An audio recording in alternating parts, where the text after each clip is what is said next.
2026, we'll call the JKL Fiduciary Committee meeting to order. What's the echo from? That was me. Oh. It is 9:01 a.m.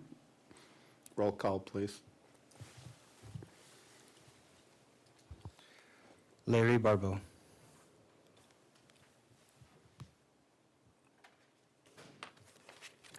Sean.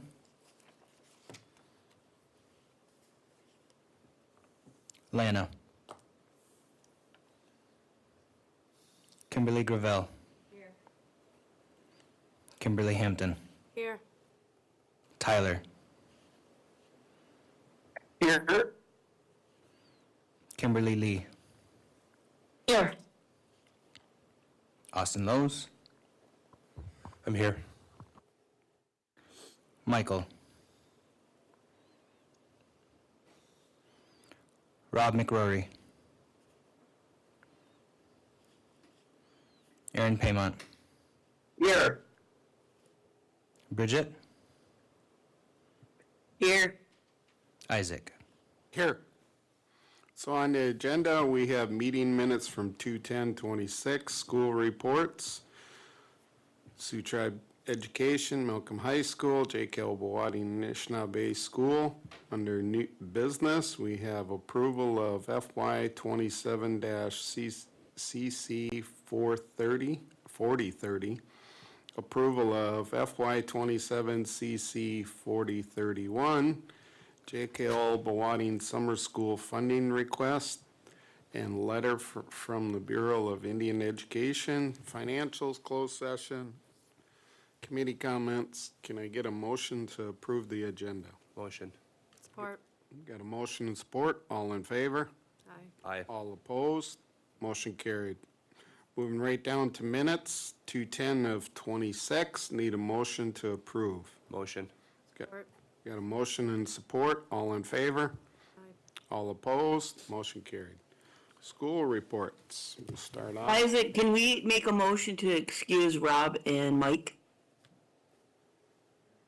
Yes, you can. Thank you. Got a motion and support. All in favor? Aye. All opposed? Motion carried. Stop. Hi, good morning. Stephanie Sprecher, Education Director. We'll start out, last night was EUP Reads, and that was a very great event. We had our team there through Sioux Tribe Education, and this morning they were ecstatic about how busy it was and how much fun it was. So I want to give kudos to JKL for putting that on, and specifically Lisa Burnside and Diane Malport McLeod for attending that last night on our behalf. We'll jump right into the MyLeap Out of School Time grant that we've kept you all updated on. In February, we had, actually we've had a couple now with our coordinators, individual site meetings to discuss the grant objectives, the required reporting, and then reviewing the budgets. We have implemented the new standardized after-school program across all units, which is now operating Monday through Friday at all sites. In the last couple of weeks, we released preliminary general advertising for that, and then directed individuals to each coordinator. We're now working on the individual site flyers and additional recruitment on those programs.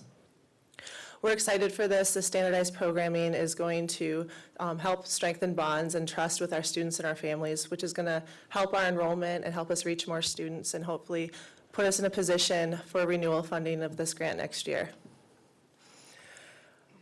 In February, we had planned on coming here to establish the budgets this past month, but with the timelines of receiving the approved budget from the state, we're scheduled to come back for the approval of the internal budgets on March 24th. We're also starting, we're deep in the weeds on also planning our summer programming, and there will be some core programming standardization across the units as well on that, and more details will follow. Moving into our internship program, the deadline to apply was this past Friday. We have a huge applicant pool. We had a lot of applicants, so we are working on filling those and selections and placements right now. So students should hear hopefully in the next week or two at max on if they were selected. Early childhood education, this is the most exciting part of this report. We recently have seen an increase. As you know, the past year and a half, we have been working really, really hard on our teaching positions and recruitment and retention, and we actually recently have seen an increase. We had a couple waiting to have interviews, and we just processed paperwork to hire the first teacher to open one of those 3 classrooms, which that's super exciting to say that we're at this point to have those discussions. We have all of our existing classrooms filled, and now we are locked and loading our teachers, and we are looking to open 1 or 2 classrooms of those 3 in May or June after our federal review. So we'll have a training period there. We also have made progress in filling supervisor positions as well. We only have a couple more of those to fill.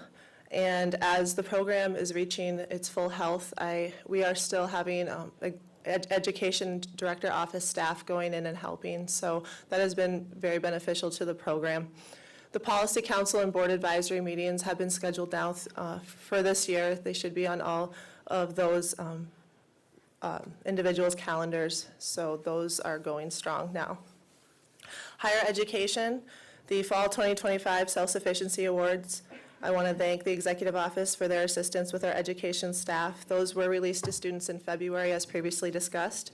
We did see an increase. Every year we're seeing an increase in applicants for every program. We saw an increase of approximately 30 students from last year for a total of almost 400 applications on that program. Moving on to the winter 2026 unmet needs, that for this current semester ran simultaneously with our self-sufficiency awards. Again, with assistance from the Executive Office, the upload sheet to accounting went in last week, and so within the next week or so, the students should be hearing on their award amounts if they were eligible. We are getting ready right now. It's only March, but time flies to sort out releasing the 2026 to 2027 scholarship program. We are hoping to get that out a little bit sooner for students who can apply earlier in the summer, and more details will follow on that. Higher Education Committee, we have, I've been talking about the bylaws for a while, but we finally finished, the committee did the bylaws, and those are scheduled to come to the board for adoption on March 24th. Youth Development Fund, since January 1st, we have funded approximately 45 youth through this program. Moving on to WIOA, give an update on the work experience program. We currently, this is the part-time, typically after-school program for our students. We currently have 14 participants in this program. And in the report that I provided, you'll see all the different departments that are partaking in that program. Summer youth employment. So within the next month, we're hoping to have that application period open, and we will have 20 available positions for eligible youth ages 14 to 24. A goal of this program is to work on advertising as well, so I'm going to be having our staff starting to create flyers to really push out so the members know what we offer in WIOA. Adult education, I've been working with Bill Henry, the director of CCSS, on recruitment for this program, really for the benefit of our students. How can we work with local schools to make sure we're really assisting our students who drop out of high school directly into the program? I know we've talked about that before. We placed the flyer in the last edition of the newspaper, so we're really working on ways that we can get our students directly into that program. And then also other adult education services that maybe we could partner on separate from WIOA with some of the restrictions there, maybe coming to adult education and partnering for other adult education opportunities. We've had several meetings, a couple of the notable ones here, as we work on improving internal collaborations, are working with housing. We met with Maria Mangine to discuss a trade or apprenticeship program for training new carpenters and field workers. As we know, their maintenance workers are aging out. So we've talked about that before. The goal here is to, really do something across all different fields across the tribe. But starting in housing, I think, is a really good one. So we're kickstarting that and having preliminary discussions. We've also met with Cody Jodwin. Now that he's on board, we've had several meetings with Cody. Education and culture should always be hand in hand and working together for our students and our youth and our tribal members. So we've had a few different meetings on him for collaborative efforts. we're going to be working really a lot with the unit coordinators all across the service area. In the last month, I would say with Ashley, the Assistant Education Director on board now, we have been more across the units, which was my goal from the beginning, really working with schools. Ashley has helped with the school outreach. She has talked to principals and superintendents that I haven't yet had the chance to. So I'm really excited, as I talked about with this position, really getting across the service area more. And that was the last part of this report is school outreach. So I just touched on that. We've also worked, it's the time period where a lot of schools are looking at their Indian policies and procedures for their impact aid funding. So we've been doing consultation as well. So that's all I have for my report. I know that was a lot, but. Questions? Hey, back to the interns, it's what, 10 plus 2? We actually have 8 this year, so 2 JKL and 6 Sioux Tribe. Hey, Bill, is there any way sorry. if they went to JKL that we could sponsor 2 more kids? Well, I'm sure we could. What they have now, though, is part-time. They work mornings at JKL and afternoons with you. Yeah, so they're scheduled full-time interns, but they're only at the school, JKL in the morning due to the school schedule. But do they have to be only at the school? Well, they'd have to be involved in education. So the way we do it now is the second half of the day, we put them in education. We can't put them, those specific ones in other divisions, but last year we had one in YEA and one in early childhood. And I will say we have a large candidate pool that we could probably Like have. how many? Ashley, how many? Probably 20,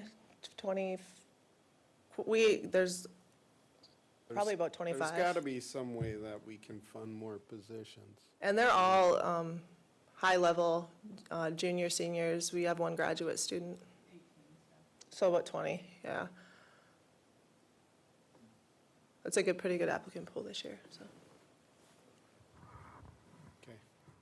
Any other questions? Hearing none, thanks, Steph. Thank you. Moving down to Malcolm. We're blessed with Sandy in person. See my face today. I know, I was excited to get out of my building. And I hate Zoom meetings and being on that computer, so. Quick updates, since we met last, we had our family engagement night. It was kind of unfortunate because for the first time, we had the most RSVPs we ever had for families coming, and then we had a snow day. So Thursday, we just ran it the next day, so we didn't have we still had a good turnout, but not as big as it would have been had we ran it Wednesday. So I love snow days, but I was a little bummed there. I attended the UP Principals Summit up in Marquette with several regional principals. It was a great training, a huge focus on attendance, which you all know that's a big thing in alternative education. So there were some great sessions, and we took a lot from that and are building some things into our systems right now from there. And it also focused a lot on building leadership capacity within our buildings. So focusing a lot on our young teachers and what we can do to provide opportunities for them to step in leadership roles when those of us step out of them. AUP reads last night. I would like to comment again on what Steph said. JKL does a wonderful job for the community putting on that event. It is a huge event. I can only imagine the work it takes from Lori Jodwin to get that going. And if you've ever been there, it's amazing. And Malcolm always has a table there, and it's great to see all the little kids in our community focusing on early literacy. We last year brought in the Secretary of State into our building. One of the barriers our students have a lot is when they are trying to apply for jobs, apply for different things. They don't have a state ID, they maybe don't have their tribal cards, they don't have things like that. So we take them to get what they need, and then the Secretary of State actually comes in and they set up in our building. So we were able to do 23 transactions of students who just maybe wouldn't have had a ride to get there or the means to pay for it. So that's a really great benefit that they have been able to partner with us for. Our middle school, we started, which really doesn't pertain to this meeting, but just kind of like a little bit of a growth thing. We started the year with 2 middle schools. We are now, middle schoolers, we are now up to 10 middle school students. 8 of those 10 are tribal students. So that's a little bit new to me, so we're kind of building and making a program there for them. I have 26 online students right now, so we also run a Virtual Blue program, which is an online high school program for any kid in the state of Michigan could go there. We do have a couple out-of-district students, but I have 26 online students right now. Today I have 12 students up looking at the Nagani Trade Center, just to see if that's anything they want to do up in the trades or focus on that area.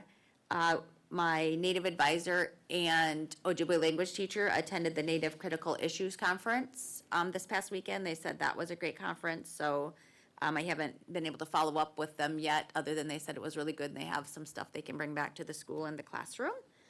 And I think graduation right now, last I looked, I have a count of 18 tribal students for sure on track, 2 that are sitting borderline and 2 that have a lot of work to do to get there, so they may be fifth-year seniors. And then one really big highlight, we have one tribal student that it has been dual enrolled in Lake State and will be graduating in May with 11 college credits. So the dual enrollment programs that the schools are doing are amazing, because that's just a cost that families don't have to have when they can dual enroll, and we pay for it as their high school classes. And so that's a first for us. We've had students that maybe get 1 credit, but graduating with 11 college credits is huge.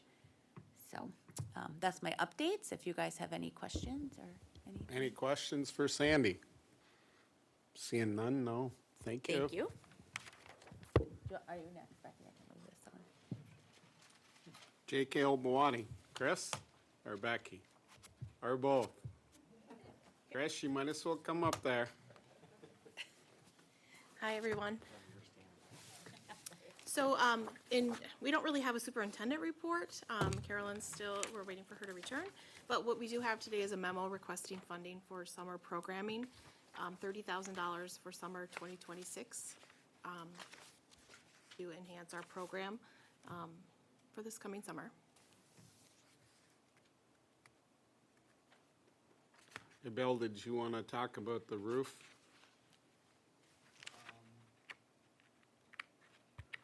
Well, I was going to talk about that at the budget part. Okay. Well, we can get ready right quick.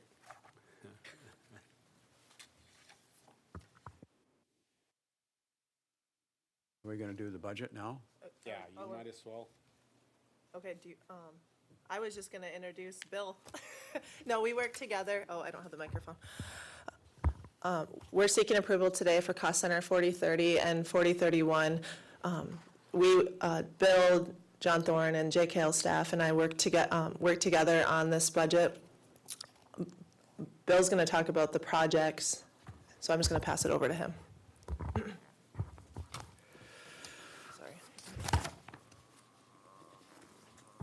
Okay, as Stephanie mentioned, we take a look at the operating costs, and then I place the specific revenues for those costs in the categories that are shown at the top of the budget. And then for the projects going forward, we're looking at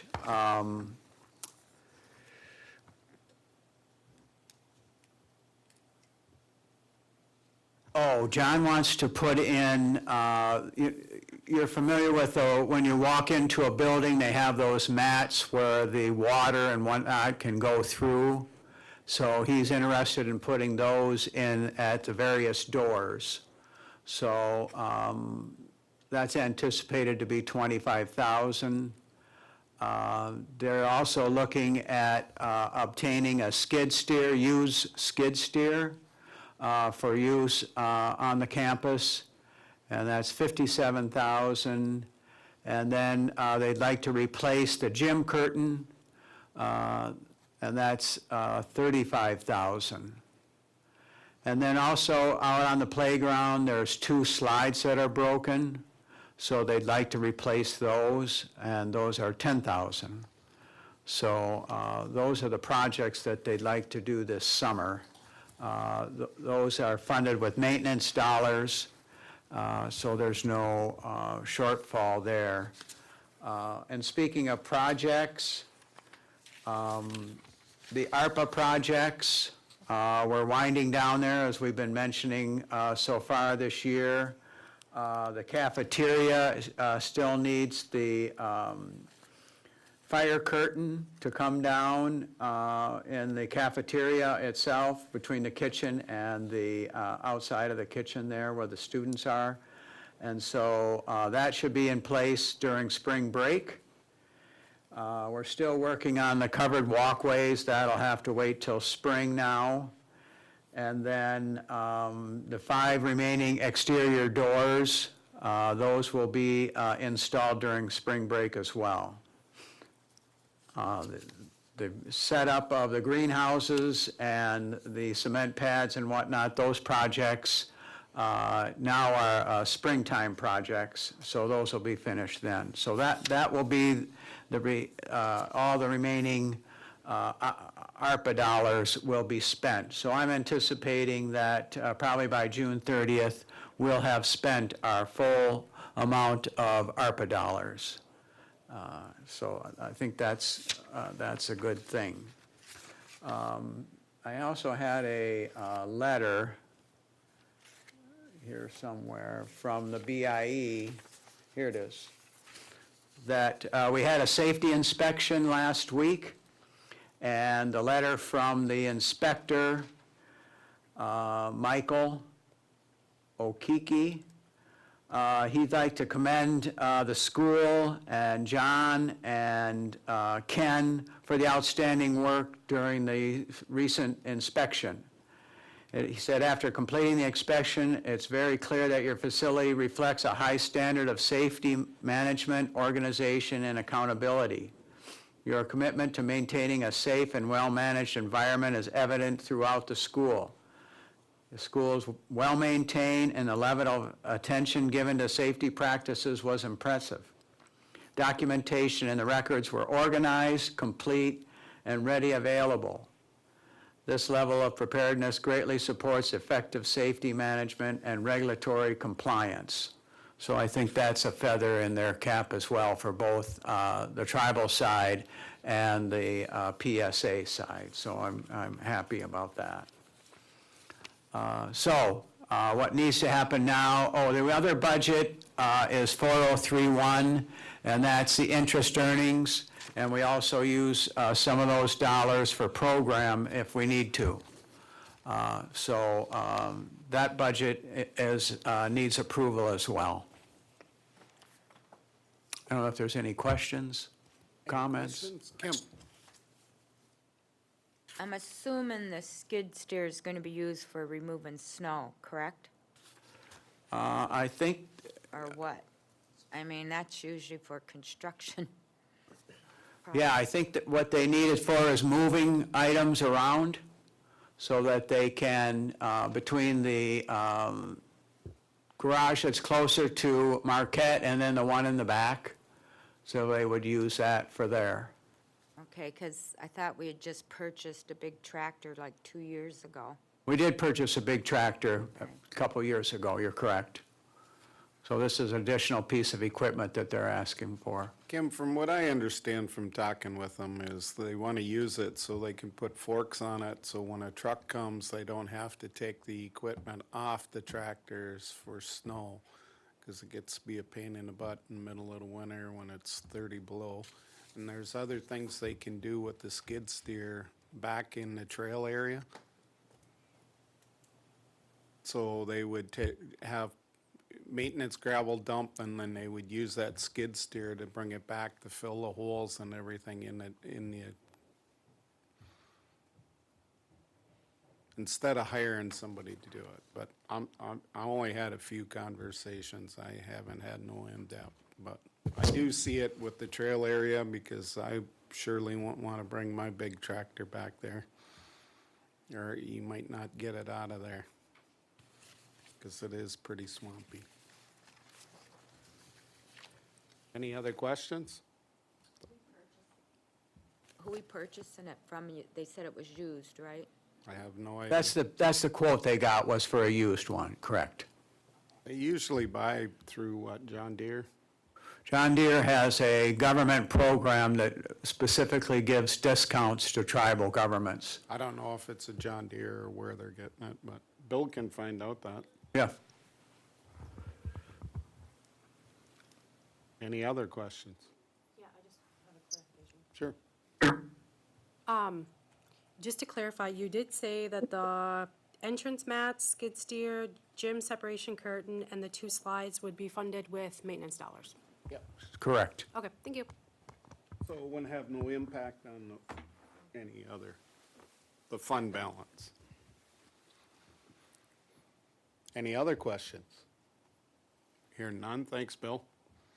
Dropping right down, approval of FY '27 CC 430. That's what we just went over. We just need a motion. Okay. I'll motion. Well, do you got a motion, support? All in favor? Aye. Aye. All opposed? Motion carried. Need approval of FY '27 CC 44031. I'll motion that. Support. Got a motion, support, all in favor? Aye. All opposed? Motion carried. Oh, is there any questions? We just went over it, they said, so.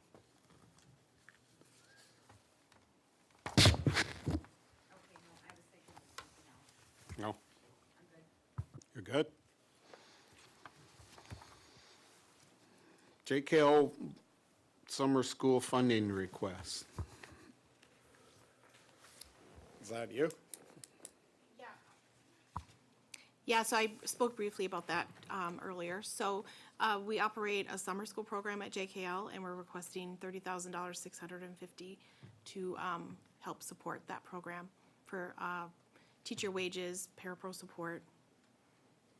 Bill, is that 60-40 split, or? Yes, Okay, should be. And then that's the same amount that we funded last year. okay, great. So, I'll motion to approve it. got a motion? Support, but open it up for discussion if there's Yeah. one Got a needed. motion and support. Anybody got any questions? Seeing none? All in favor? Aye. Aye. All opposed? Motion carried. Thank you. Thank That was you. quick and easy for you. Thank you. So if anybody didn't know, Dr. Gordon is the interim superintendent. So, just wanna, thanks for stepping up to the plate, though. We really do appreciate it. Yeah, I appreciate it too. It's an honored responsibility. We weren't sure with the news. Obviously, everyone's thoughts are with, Carolyn on her leave and hoping, be back soon. In the meantime, we're just trying to move forward as consistently as possible and come together. We got a good team, around that supports and knows what to do. So it's makes it a lot easier when you have such a strong staff here. Kind of like the BIA report, like it was pretty glowing when we heard the news on the facilities audit there. I will add just one thing on the board report, because I'm working with Sky to make sure I'm helping support process, move forward. And I know Carolyn does compile the digital fiduciary report, and we have different sections in that. I'll work with Sky to find out if we can put something together to send over electronically, a general update, so we can kind of continue to move that forward. So I'll talk to her today and try to get that over as soon as we can. Sounds awesome, thank you. Congrats. Any questions for Dr. Gordon? Hearing none? Moving down. Bill, did you want to talk about financials? I sent out the January financial statements at the end of February. I don't know if anybody has any questions. Things are rolling along as they always do. We do have one issue that we don't have solidified yet, but we have a leaking roof in the middle school, I believe it is, that it's not a rubberized roof or a Duralast roof, it's a metal roof.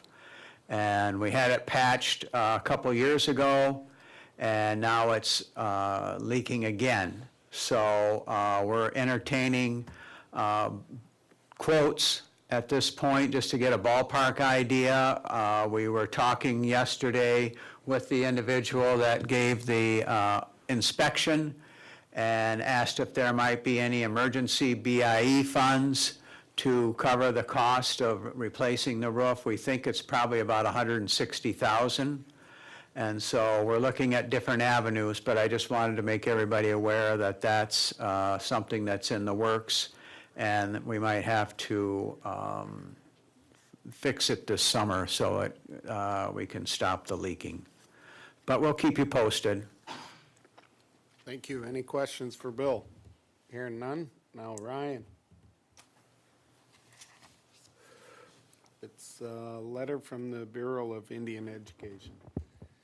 You want me to lead this discussion, or did you want to raise, because you put it on, right? Did you want to raise your concerns first, or just have me start talking? No, I want to know where we're at. Okay. and What's the process? Do you want me to share it on the screen, or you guys have copies of it? Might be can share easier it. to share on the screen, just in case the people on Zoom don't have it. All right, give me a second, I'll share it.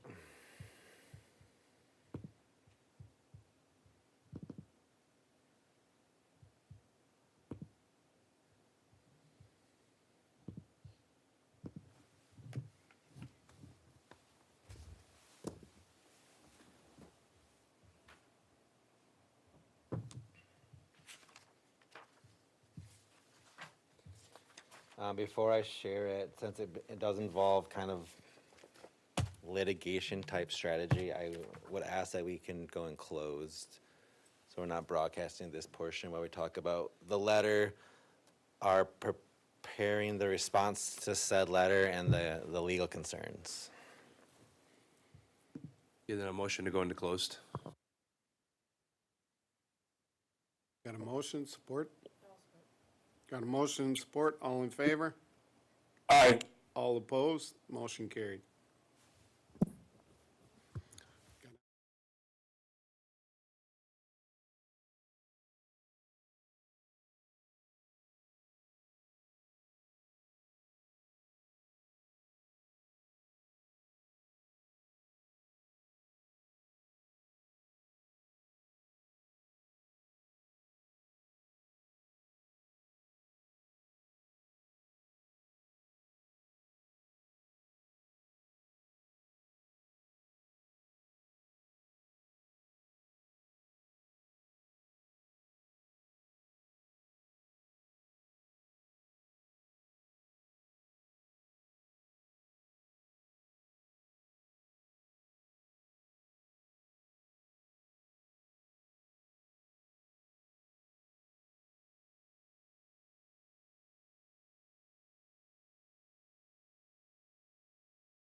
Seeing none, need a motion to adjourn.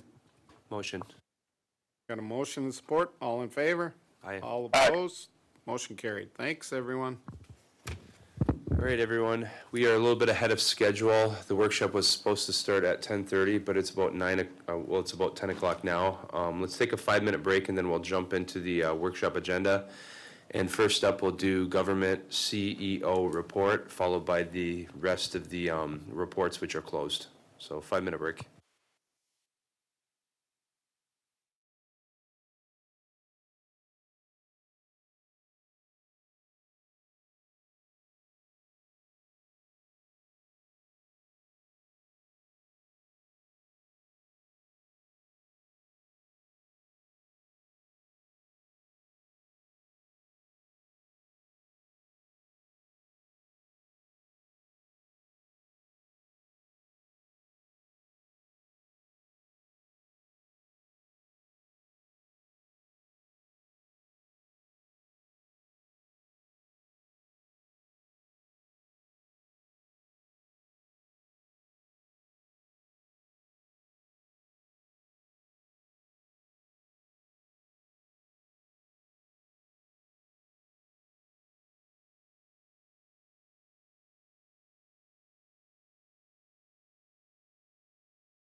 It's mostly a day of executive reports. First up will be Jessica Dumbeck. All right, good morning. Under sub-administration operation updates, just wanted to, I guess, reiterate that we continue to look at areas where we can reduce expenses. Just this week, we're reviewing phone statements, ensuring that, you know, all the lines and different things that we're being charged for are accurate. So we're drafting an email that's going to go out to the direct reports to have them do the same. We found some savings in our cost center alone. Also asking team members if they are utilizing Zoom to try to utilize Teams if that's an option. I know, like, for the board, they have to continue to utilize Zoom, but Teams is free. So we're just looking at those different areas to try to do some cost savings where we can. Last week, we held a meeting. Holly and I met with Health Division. We met with their clinic manager and their HR staff to go over the emergency conditions policy. This was the policy that Ashley had brought to the board, I believe, 2 weeks ago. And there was concern that we were having an individual policy versus, you know, having it together with the Health Division. So we updated that policy. It's back out to review for the group. And then with that, we're also having Ashley work with the Health Division and also legal to review the current policies that we have to see which ones should be health-related or governmental-related, or which ones should be overarching, because there's a lot of policies, I think, that should stay more as organizational-wide versus in the individual silos. We also met with the health CEO, general counsel, budget department, and the CFO in regards to requesting third-party revenue. Legal is drafting a form that departments will utilize when requesting third-party revenue. As we had submitted in the packet today, general counsel and CFO, we worked on the organizational charts, basically bringing forward some proposals, so maybe at the end of all of our reports, we can review those if there's time. Also been working with Ryan on the public relations job description. That was the one that we talked to the board about a couple weeks ago. We're kind of looking at more of a, I think, overarching job description versus just social media. So that is, draft is complete, and I think Ryan was going to talk about that more during his presentation. Membership services presentations, the semi-annual presentations to the board and to the membership, those are scheduled for May 6th. Oops, sorry. On page 2, included the membership liaison stats. In January, there was 126 calls or emails that came into the liaisons. Then also have it broken down by units, Unit 1, 2, 3, and 4, 5. Unit 3 looks like they had the most interaction with 61 calls or emails. Last week during the workshop, I know there was, when Ryan was going over the Constitution, there was mention about there was only, I think, 1 or 2 emails received in regards to comments for the Constitution. So I asked Jennifer to post that again on Facebook, so that was moved up on the Facebook feed. That way, hopefully, we can get some more comments there.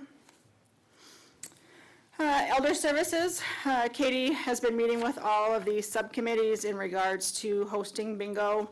Out of the 9 committees, there's 2 that are interested, 2 not interested, 1 that is unable to host it due to the fact that their building isn't on trust land, and then 4 that are undecided. So she'll still work with those 4 to see if they're interested, and then obviously continue to work with those 2 that are interested to get that moving forward. Did finalize, worked with Julie last week, finalized the, actually I had the wrong title in, the enrollment manager position, so that should hopefully be posted here soon.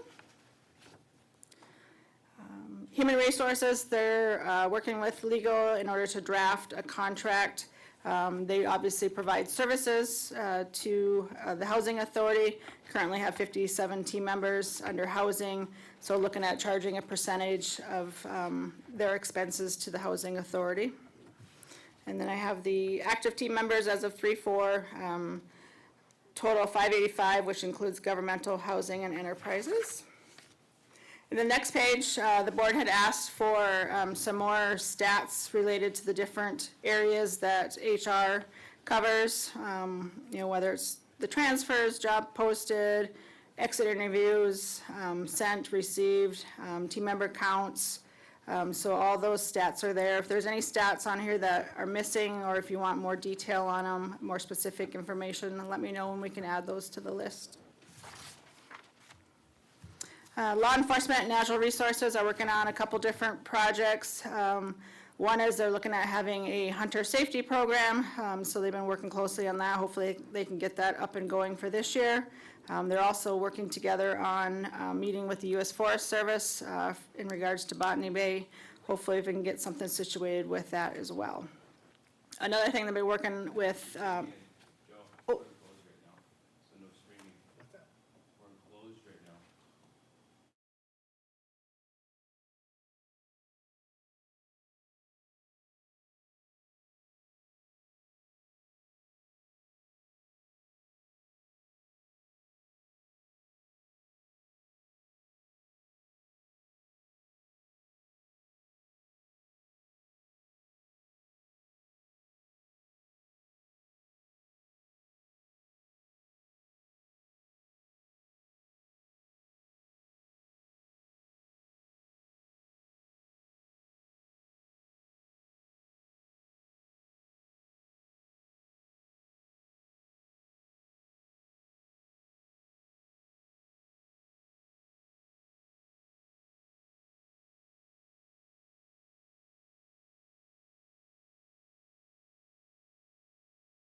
The item that we're currently on is diversion program presentation / discussion. This is something that we've talked about a couple different instances. We have the court here. We have Tracy Swan, our court administrator, and then Judge Palmer here as well. So whenever you guys are ready, like I said, go ahead and take it away. All right, so we presented a memo to the board. Hopefully everybody had a chance to review that. To give you an idea about the diversion program and what the court's doing with respect to that. But to sort of give you an overview, I've practiced juvenile justice for almost 40 years. And our system has always been very, very straightforward and to the point. A child would do some sort of action, some sort of offense. Prosecutor would take a look at that, issue a petition. The kid would get dragged into court. We'd appoint an attorney for him. A judge or referee would show up. And depending on the offense, the case might go to a consent docket, or it might be adjudicated with a trial or some sort of a hearing or some sort of a plea agreement. That's what I'm used to, and that's what I know, and that's what I'm comfortable with. In the fall of 2025, summer of 2025, we were notified by the state of Michigan that we need to start looking at these in a different way. And that if we wanted to continue to receive funding, and we receive a large amount of our juvenile justice funding from the state, that we had to start implementing an assessment process and include a diversion program. So alternatives to what I'll call the old way of dealing with juvenile justice.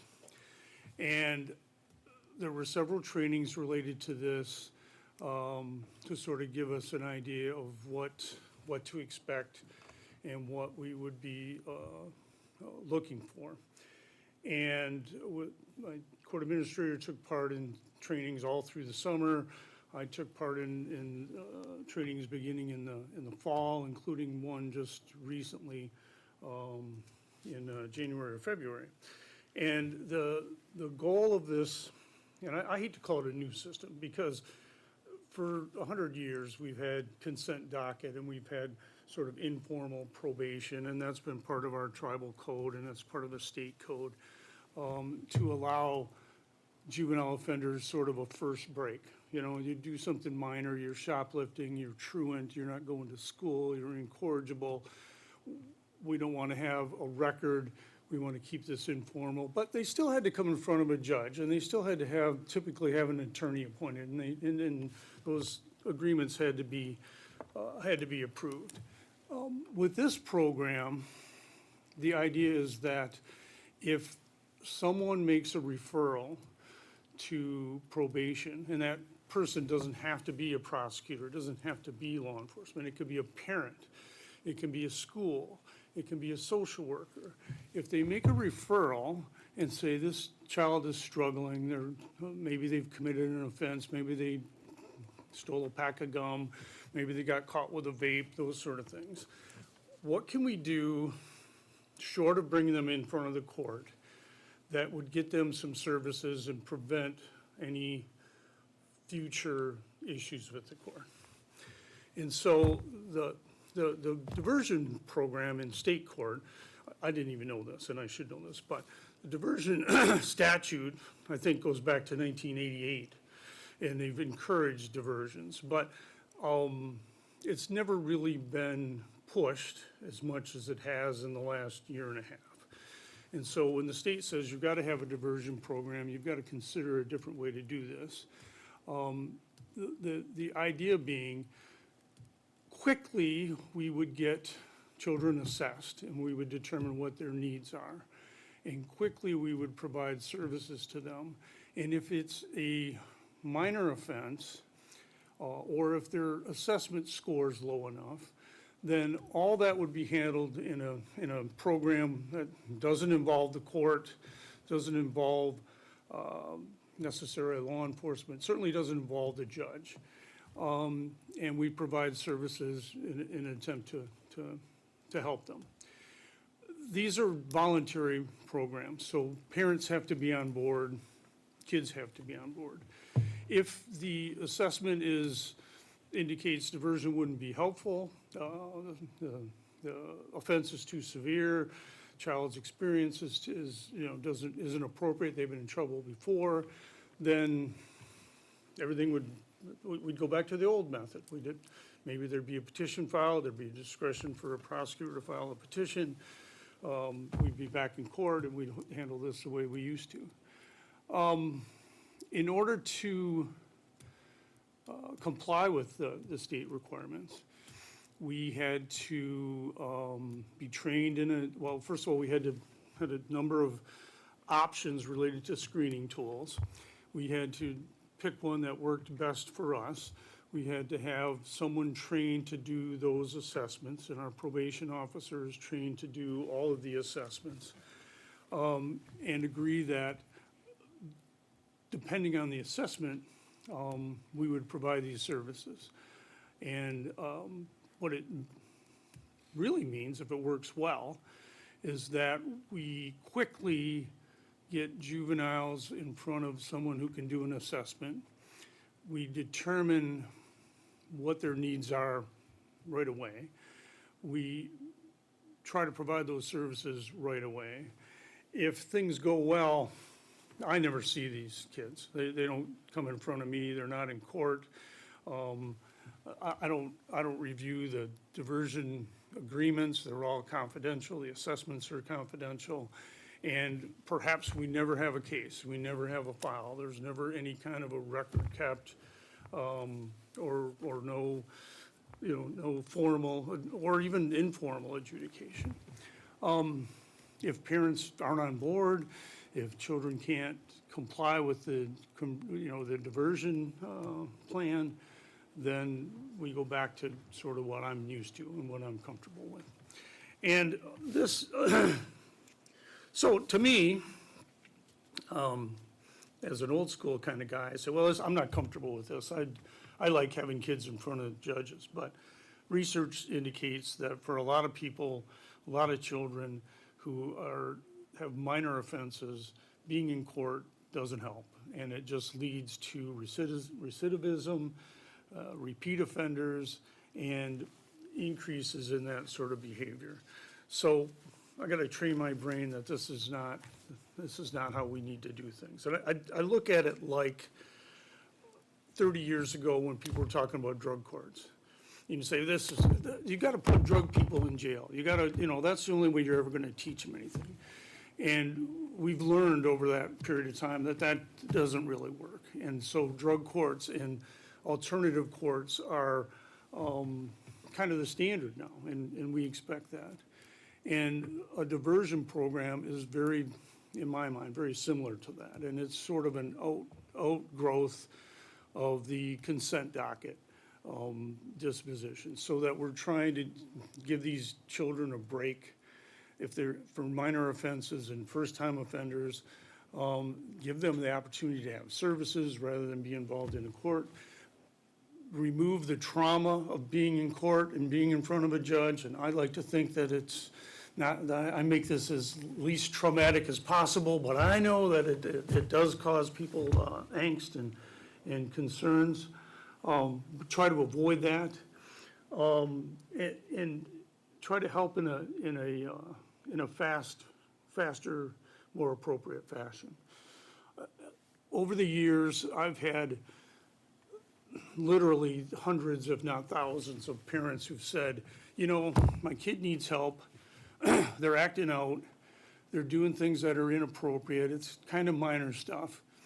But I don't want to call my own kid in, call law enforcement, have them declared incorrigible, have them placed on a docket, have them placed on probation, have them, I don't want to do that, but I want them to get services. I want them to get help.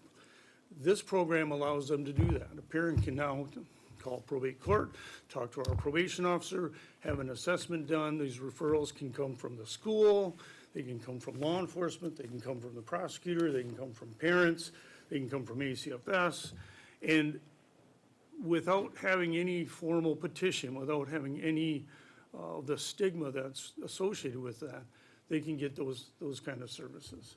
And so it's a benefit to families, it's a benefit to the children, it's, you know, it's a new system that I think is going to be incredibly helpful to our tribal youth. And so what we've done, you know, the memo details what we've looked at and what we're trying to do. And I would be the first to tell you that there's a learning curve associated with this, because it ain't what I'm used to seeing and it ain't what I'm used to doing. But we've been lucky that we have a probation officer who's trained to do the assessments. The state, our program and our plan was reviewed by the state of Michigan. It had to be approved or we wouldn't be eligible for child care funds. So that's been approved. Our assessments and the tools that we use have been approved. If we don't do this and children get placed out of the home, they're placed in detention or they're placed in a long-term treatment or they're in foster care, the state's been very clear they're not going to pay. And so that means tribal funds are going to have to pay for those things. The state's also been pretty clear that they'll be pretty innovative in terms of what they will pay for. So at a training we were at a month or two ago, they talked about things like, you know, the only thing that gets through to this kid is they love to go fishing. And so the state will pay for a fishing pole and allow them to go on these kind of trips. Those sort of things just aren't available in a traditional sort of a sense. And so that's the program, that's what we're trying to do that's differently. That's what's been mandated to us, essentially. You know, this is, the implementation of this really requires a team approach. And so we've started to establish a team in regular meetings with law enforcement, prosecutors, ACFS, the schools, as well as the court, to try to revise this so that this program works smoothly. And there's, I don't know if there's been bumps in the road. So far, it's been pretty successful. We've had a number of referrals, and a lot of these I don't know about because that's part of the program. Judge doesn't need to know about this, right? But we've had referrals from the school and assessments done and services provided. We've had referrals from law enforcement. We've had referrals from the prosecutor. And there are several children who are taking part in diversion programs at this point that are doing well. And obviously there will be some that aren't going to be able to do that, and we'll go back to what we were used to. In terms of the memo that was provided by legal, I don't know where the controversy comes from, so to speak, and I don't know who made the request. And it's frustrating to me to have the court talked about but not talked to. So the fact that this exists is a little troubling to me. If there are questions about the court and programs with the court, I would just appreciate having board members ask me, what's going on? What are you doing? It's an open court. And so for many of our hearings, come in and have a look, take a look at what we do. I just look at this and I say, well, I don't know. First of all, I don't think many of the conclusions here, I don't think are completely accurate. Funding under the Child Care Fund, which is where we get our money, it's sort of the exact opposite of what this memo says, because if we don't do this, we're not going to get funding. And the implication here is if we do it, we won't get funding. I think that's just wrong. And the other thing I guess I would say is there's no code provision for a diversion program. So perhaps the code needs to be modified to look into something like that. But, there's no code provision for Guaymacan or drug court program, and that's been in place for 20-some years. There's no code provision for our domestic violence court, and that we've been implementing that for a number of years as well, all with great benefit to people. We don't have a code provision that calls for a mental health court, but when we had someone who was participating in Goik-Macon who would be better served by mental health, we pivoted things for that person to be able to provide that service. So if the board believes that a code provision or change would be required, would be helpful, you know, there's a process to do that. We'd be happy to be involved in that. And it's not fast, it's not easy, but maybe that would make things more clear. But the fact is, in order to preserve funding, we didn't have the choice to take time to make a code provision. And in order to provide these services, we didn't have the opportunity to wait and do this. And I can't see of any reason, any basis that anyone would be opposed to a diversion program that keeps kids out of court, keeps kids out from under court jurisdiction, that provides quicker services to them and to their family, and more appropriate services. You know, under the old scenario, you put a kid on probation, and here's what kids on probation do. You see a probation officer every week, you do drug screening, you do community work service, here's what it is. And that doesn't work for everybody, and it never did, but that's what you do when you're on probation. With this program, we say, all right, let's assess you, let's see what you really need. Many kids don't need to see a probation officer every week. Some kids need to see a probation officer every day. But let's individualize that for what we need. Why are we drug screening someone who doesn't have any kind of drug problem? They were brought in here for shoplifting, or they're truant. If they're truant, why are they truant? What's the basis behind this? Maybe they need a mentor. Maybe they need someone in school who can help them. We can do that. That wasn't really available or easily available under a traditional probation system. Those are the goals here. That's what we're trying to do. That's what and that's what we're doing. You know, it's not just trying to do this diversion program, whatever you want to call it. Name it anything. But using diversion is accomplishing those goals right now. And like I said, we've got at least 5 to 10 children who've already either been part of a diversion program or are currently part of a diversion program where they're receiving services. That's being monitored by probation. It's not monitored by me. And they're getting things that they need, you know, to accomplish their goals. They're getting what they need to be productive members of society. And that's always our goal in juvenile justice, and this just serves that goal tremendously. Okay, I appreciate that. Are there any board members here that have any questions, comments so far? Okay, Aaron. Yeah, can you hear me? Yep, we can. All right, so I don't have any questions, but as somebody who has been around for a while and somebody who routinely goes to adoption ceremonies and have fostered several nephews and nieces, some that have been in trouble, and have needed help, you know, because I don't have them for the first 6 or 7 years, 10 years of their lives, and they've been through hell. And then they come, and then, you know, it's a lot of work to undo or try to undo or give them a safe environment. And sometimes they come to you with a lot of baggage.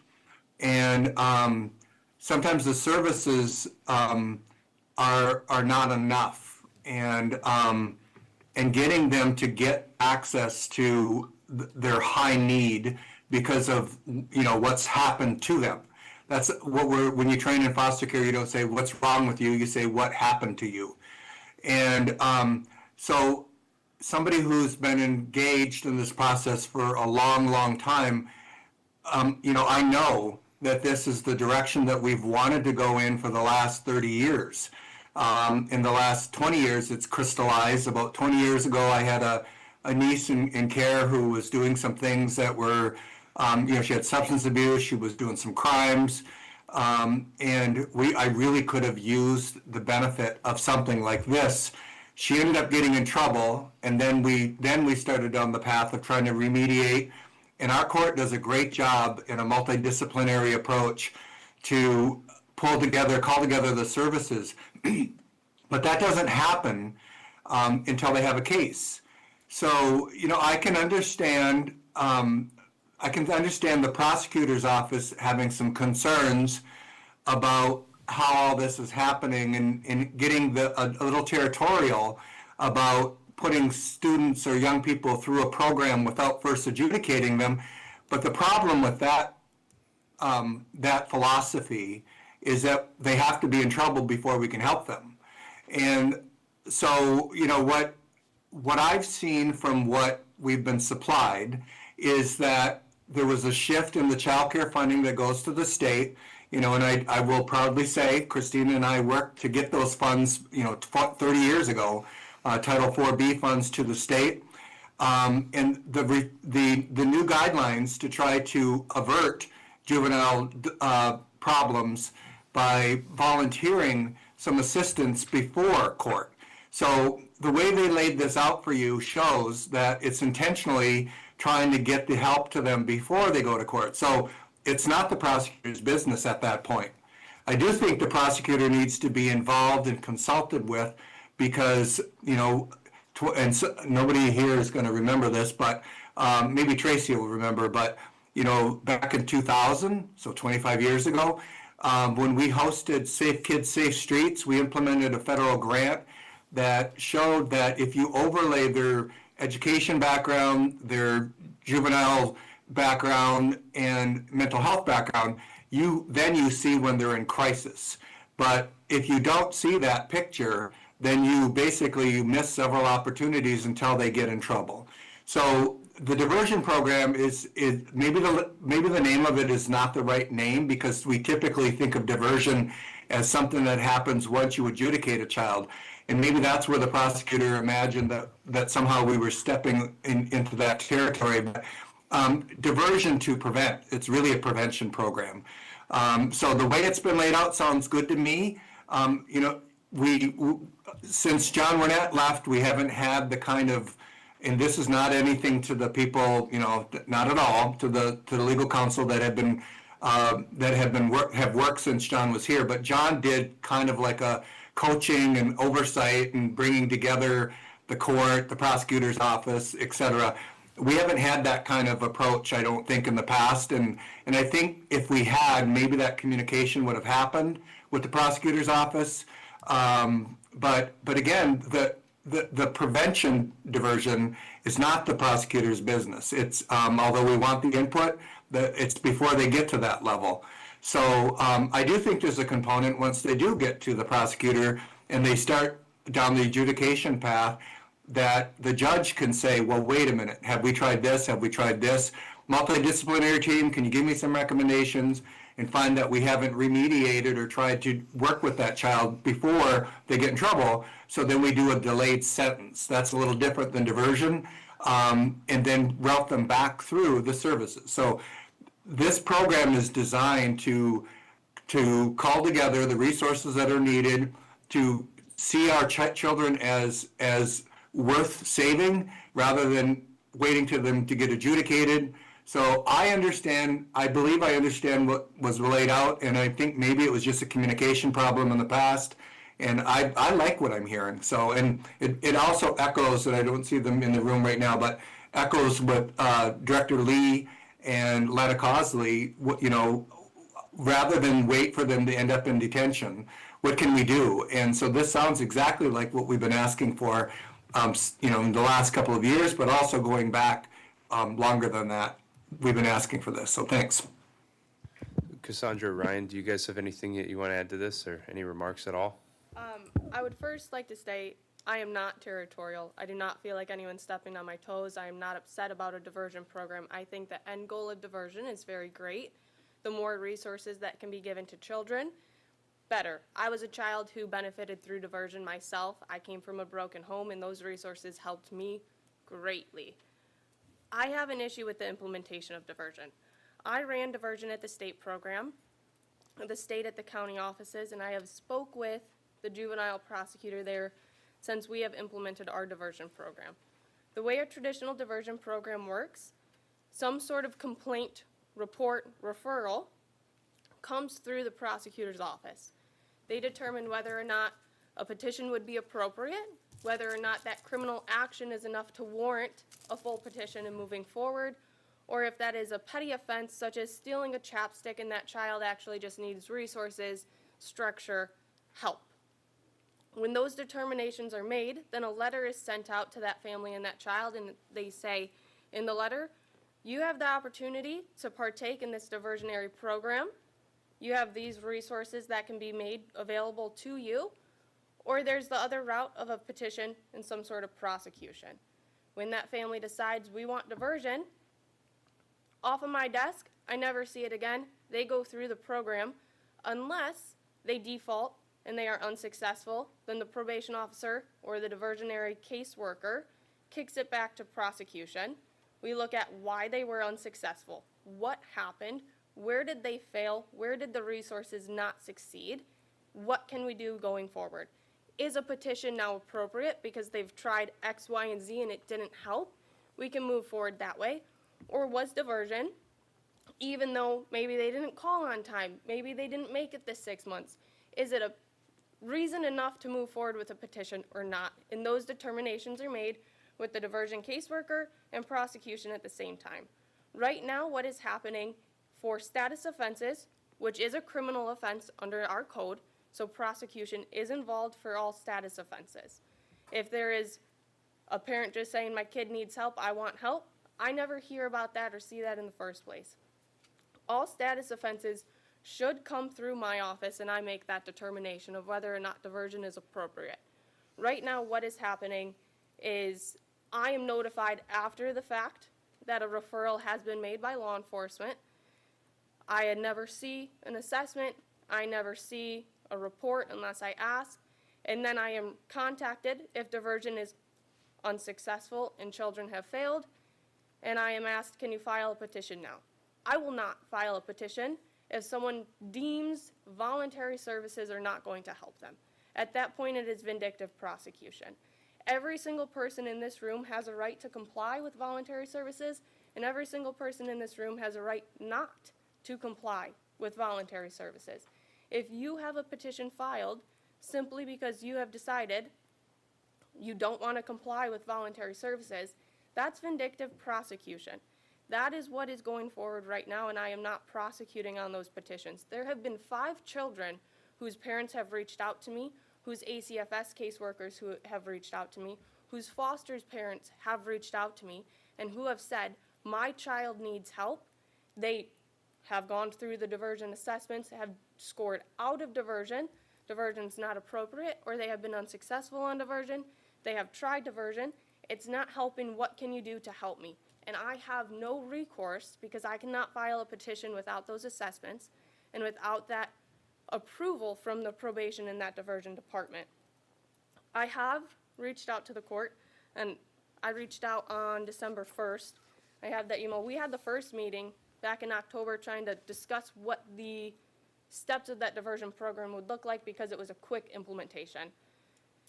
During that first meeting, we were all kind of up in the air. We didn't know how it would look, what the process would be like, and there was a lot of, we'll have to figure it out and fix these bumps.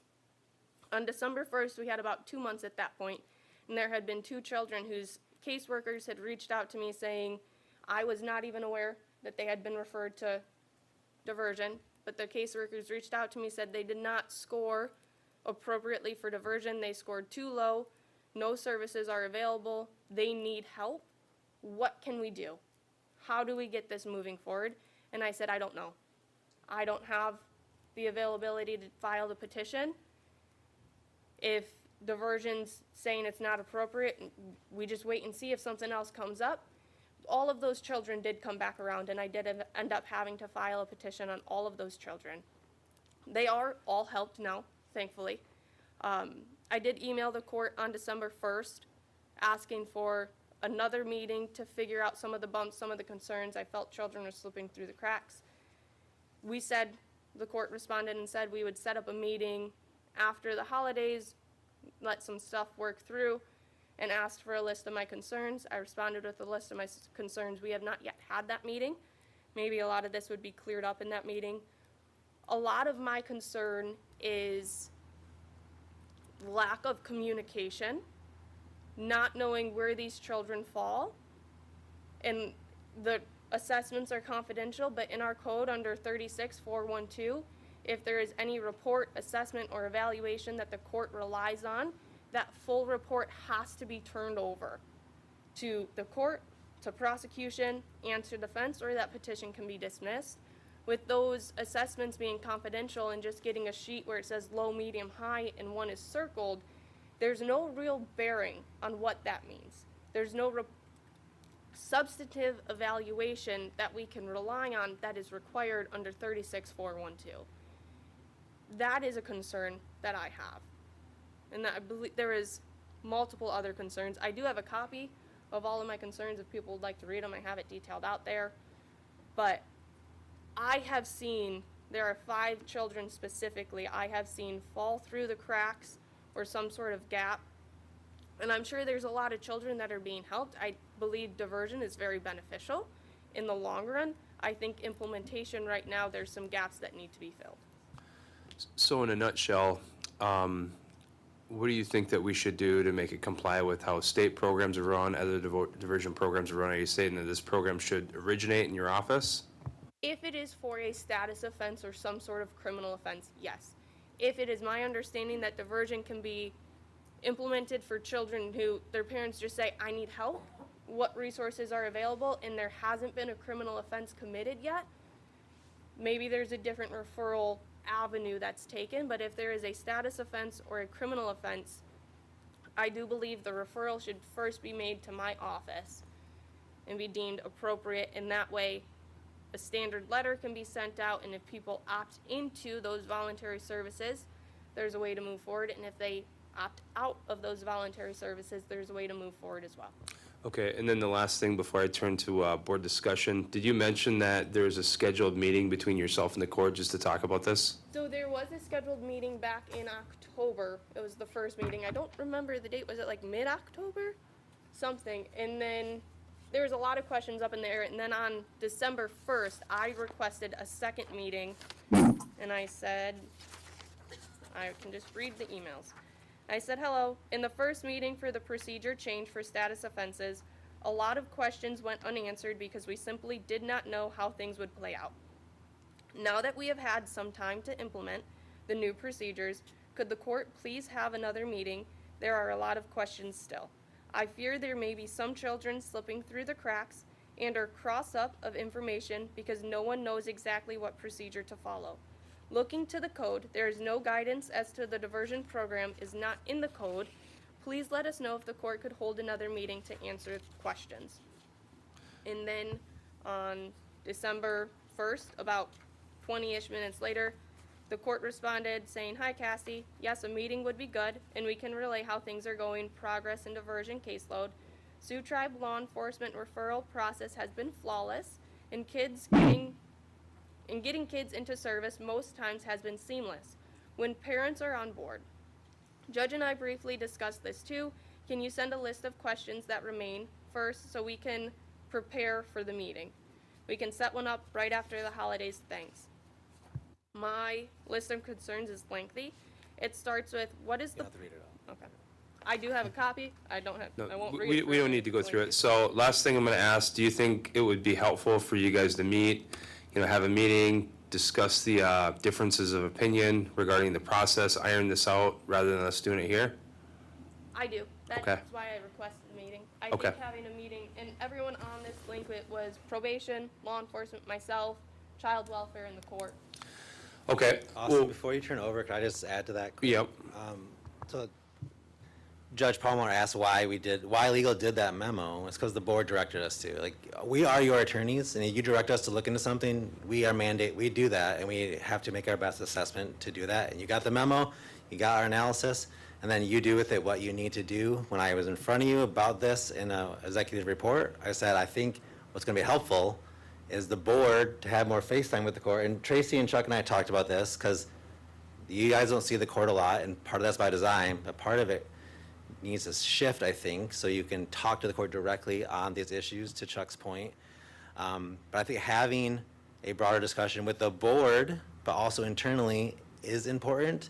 I have helped 2 other tribes set up similar programs. I've helped them get grants for these programs, and those programs have been successful because there was a MDT, to Director Payman's point. There was a multidisciplinary team that helped make the assessments, that was in it from the beginning. So the prosecutor, even if it was pre-adjudication or pre-petition filing, the prosecutor's office, the caseworker or probation, whoever it was doing the assessments, the court representative, everyone was in those meetings right from the very beginning and workshopping and spitballing and figuring out what these kids and what these families needed. And then when they felt, also these families were then put on notice, if you enter this, you're voluntarily doing this, but if you fail out of it for some reason, a petition can be filed. I don't know if that notice part is being given right now to the people that come into this diversion program. So then they're going to be surprised if Cass decides to use her discretion as a prosecutor to then go ahead and file a petition, because they probably, maybe I'm wrong, I don't know if they're being fully notified of, like, if you don't do this voluntary program, you may have to answer for whatever crime it was, right? So I think, to your point, Austin, sorry not to be long-winded, we're all very busy, we try to meet internally to get things done. It doesn't always happen in the timely manner that we want, because we all have busy dockets, busy case loads, busy everything, right? Which is why I suggested and I agreed with Tracy and Chuck to have this workshop, because the 3 of us met internally to talk about some of this, and we wanted the board to understand better how the process works, but to have everyone in the room so we can talk about it initially with you all, and maybe you all have some input or guidance or thoughts or suggestions that we can use in our internal meetings. But sometimes we got to come to you to be the catalyst, because meetings aren't happening for whatever reason with our very, very busy schedules. Okay, before I call on the rest of you guys, what I'm going to encourage you guys to do is to all meet, figure out how we can better align this program with what our goals are, figure out any improvements that we can make with the process. If you guys can't come up with an agreement, come back to us. But I'm going to exhaust the speaker list. So go ahead, Tracy.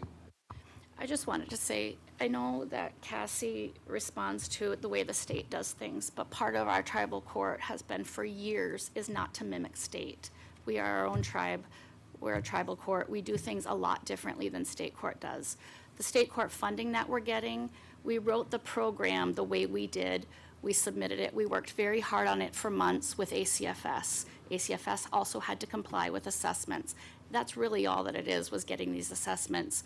We're mandated now by the state funding. We did that. We created that program. We drafted how the program's going to work. We submitted it to, I don't know if it's to you, Chairman Lowe's, or to the board in a whole for submission to the state for approval.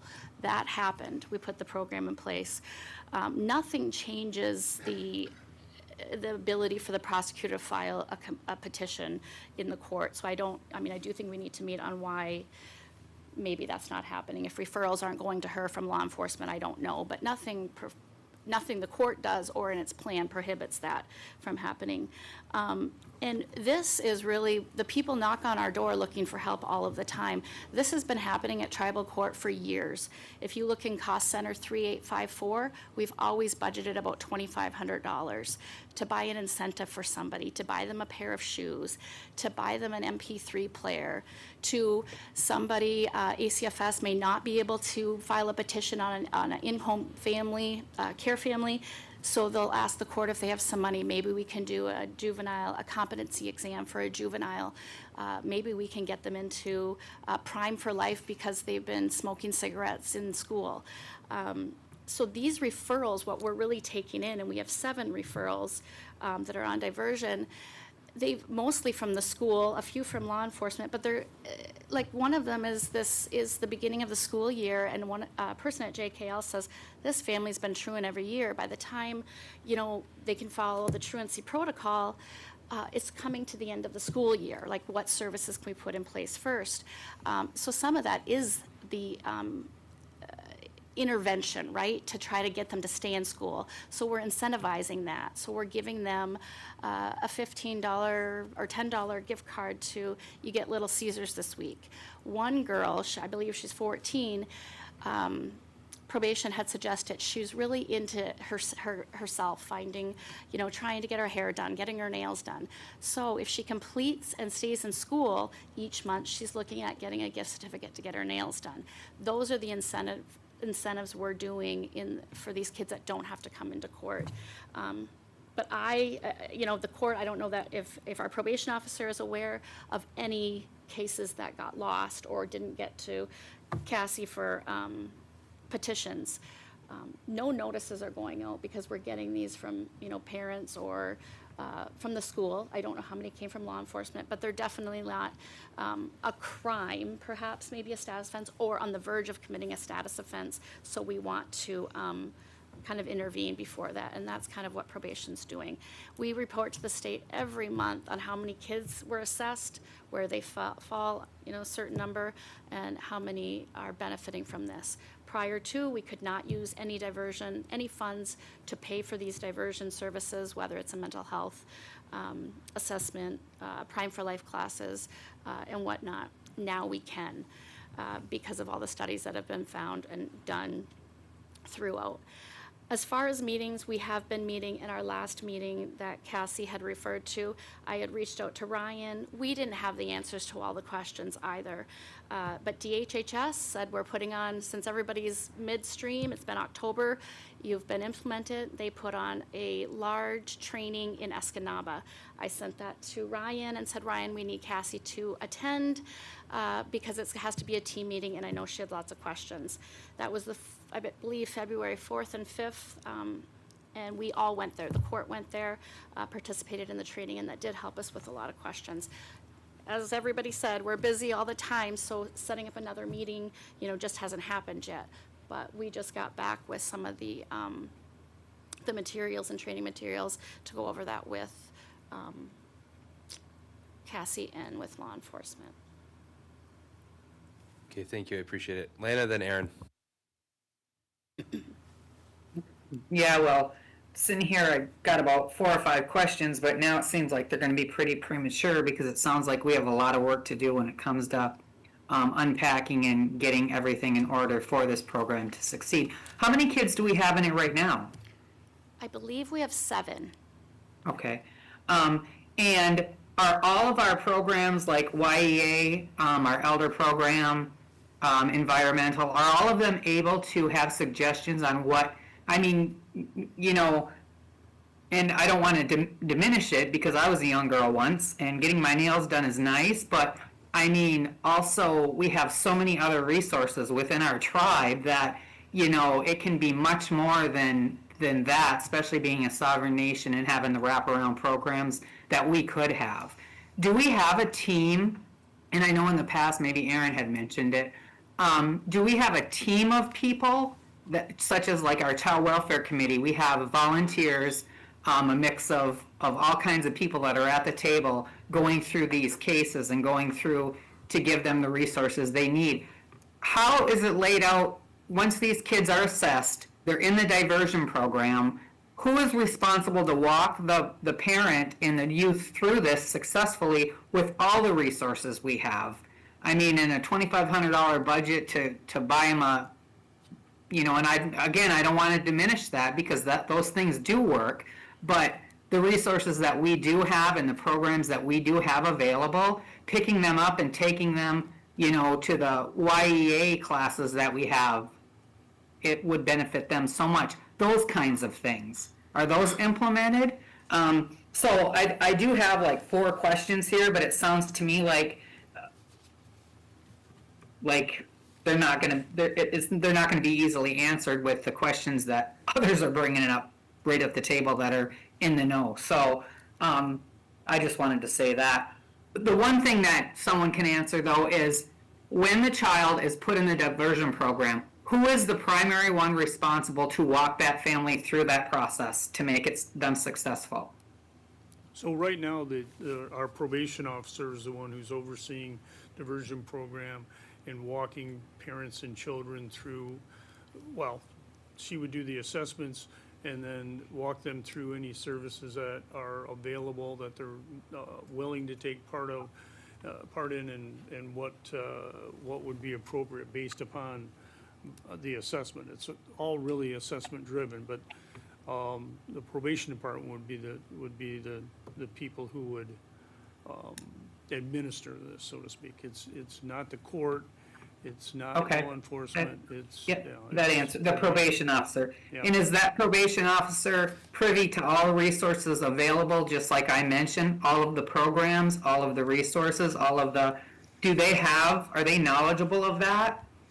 Well, I don't know that anybody knows all the resources available, but she certainly is privy to the bulk of those and can review this. One of the things that comes up kind of recurringly in the trainings is that, you know, this really needs to be a team approach, and different organizations have different team members.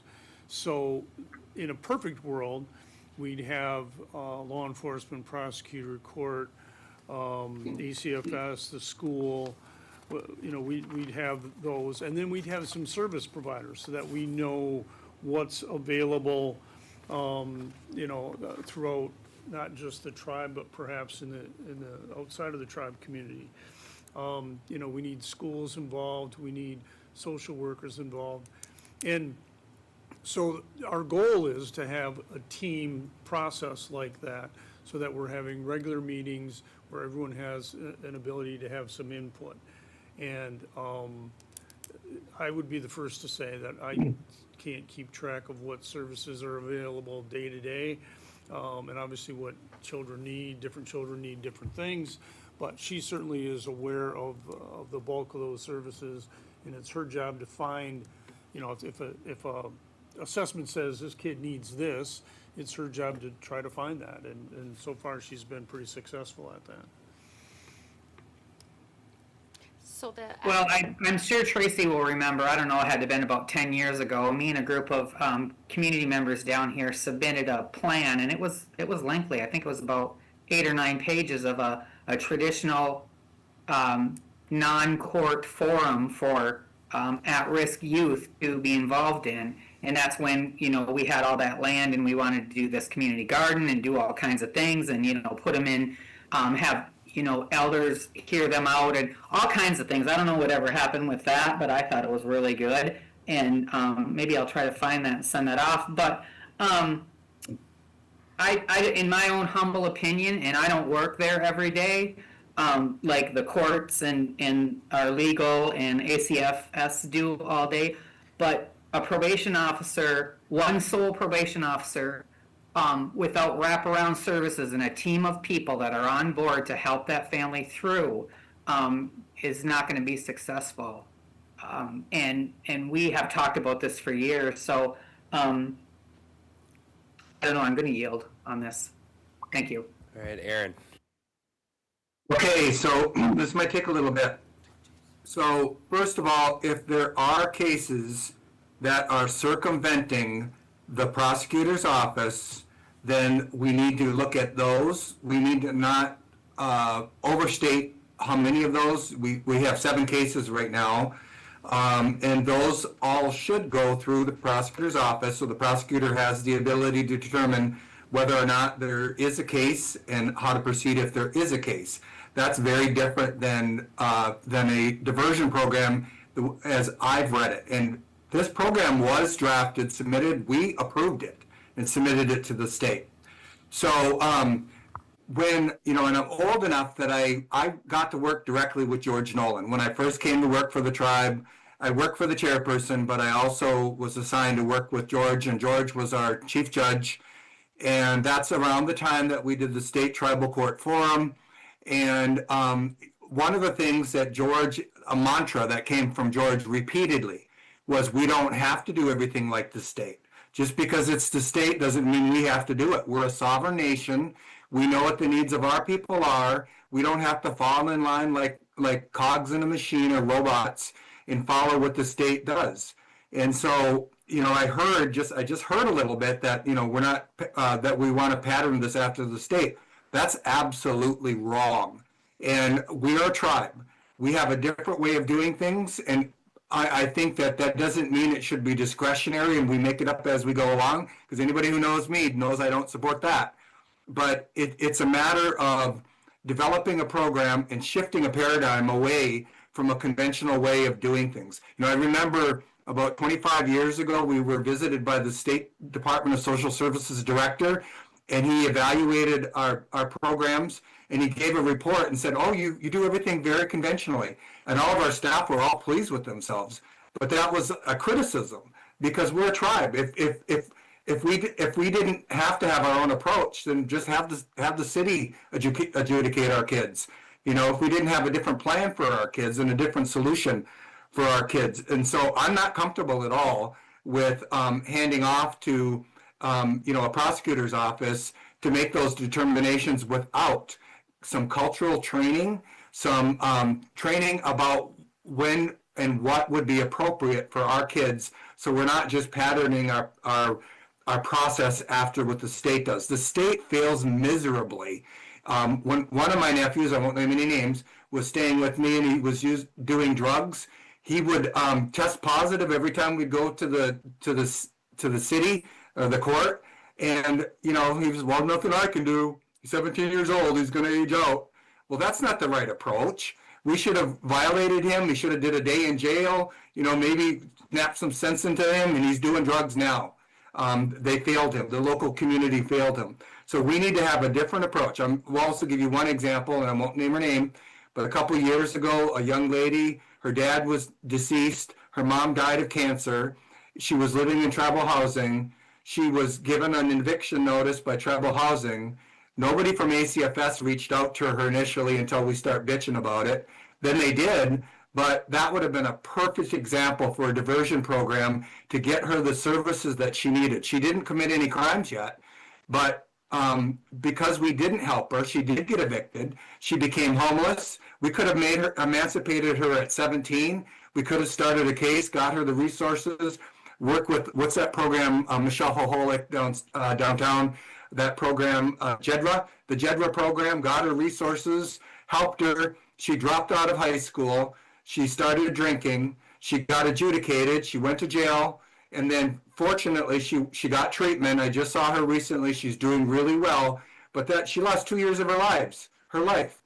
A diversion program doesn't have to wait for them to get in trouble. We don't have to see them and perceive them as criminals in order for us to get them the help that they need. But I started out by saying, if we do have cases that have circumvented the prosecutor's office, we have to take those seriously and go back and remediate that, because that should never happen. But if we can fix that, then we have to change the paradigm, because once they're in the prosecutor's office, they're not criminals. They're still not criminals. They're people who need our help. How can we change the path of their life so that they don't go down the wrong path? Don't make them out to be a criminal just because they got in trouble once or twice. Thanks. All right, so are you guys opposed to meeting, trying to find some common ground on this? If there's still areas of dispute of how this program should be run, then come back forward with a workshop with us? Are you guys okay with that? I have no objection to meeting. I think it would be beneficial if it's myself, ACFS, law enforcement, probation, and the court, all of the parties involved. And it seems like possibly cases that do not have a criminal element and there's not a juvenile offender, in cases where there are criminal elements and status offenses maybe need to be handled differently. So I would have no objection to meeting and trying to figure out the gaps and best way forward. I think you guys can probably solve a lot of this stuff if you guys sit down together. Isaac? Yeah, I just want to state that, hey, we got to remember it's all for the kids, right? So, I mean, maybe we have to set our differences aside a little bit. And sometimes, I know, being a board member, you win some things, but you lose a lot more than you win. So I hope you just will work together and get this accomplished. Thank you. All right, so, yeah, we're going to move on to the next item, but that's what I encourage you guys to do. Set up a meeting, all the stakeholders, probation, legal, the court, ACFS, any other parties to the tribe that would be beneficial by attending that. If there's still areas of major disagreement, come forward and we'll help you sort them out, okay? Okay, I appreciate it. Thank you so much. All right, we're gonna move on to Austin, Austin, can I just say, I think education should be involved in that too. That's a resource there. Okay, And that's appreciate where it. we, Yep. yeah, okay. All right, so the next item that we're on is proposed constitutional amendment implementation. Let's take a 5-minute break and then we'll jump into that.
Go ahead and make our way back to our seats. We're going to go ahead and resume the workshop. The item that we're currently on is proposed constitutional amendment implementation.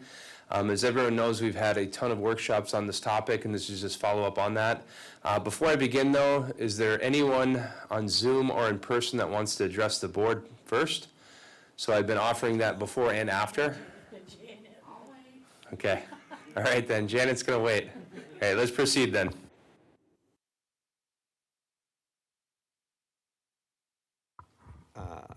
Last week, we breezed through this real fast, but today we can take a little more time and focus on some sections. So we got through a good discussion on the risk mitigation plan, but after that, when we talked about the different branches and the roles of the departments and key employees, et cetera, we kind of just breezed through that to get a little cursory overview, so we can take more time today, and there can be some discussion. There'll be a couple of places where I'll poll the board on what the majority thinks the direction should go. That will give us a better idea of how we want to create the implementation plan overall.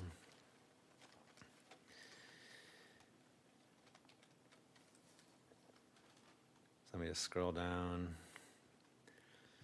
to that section.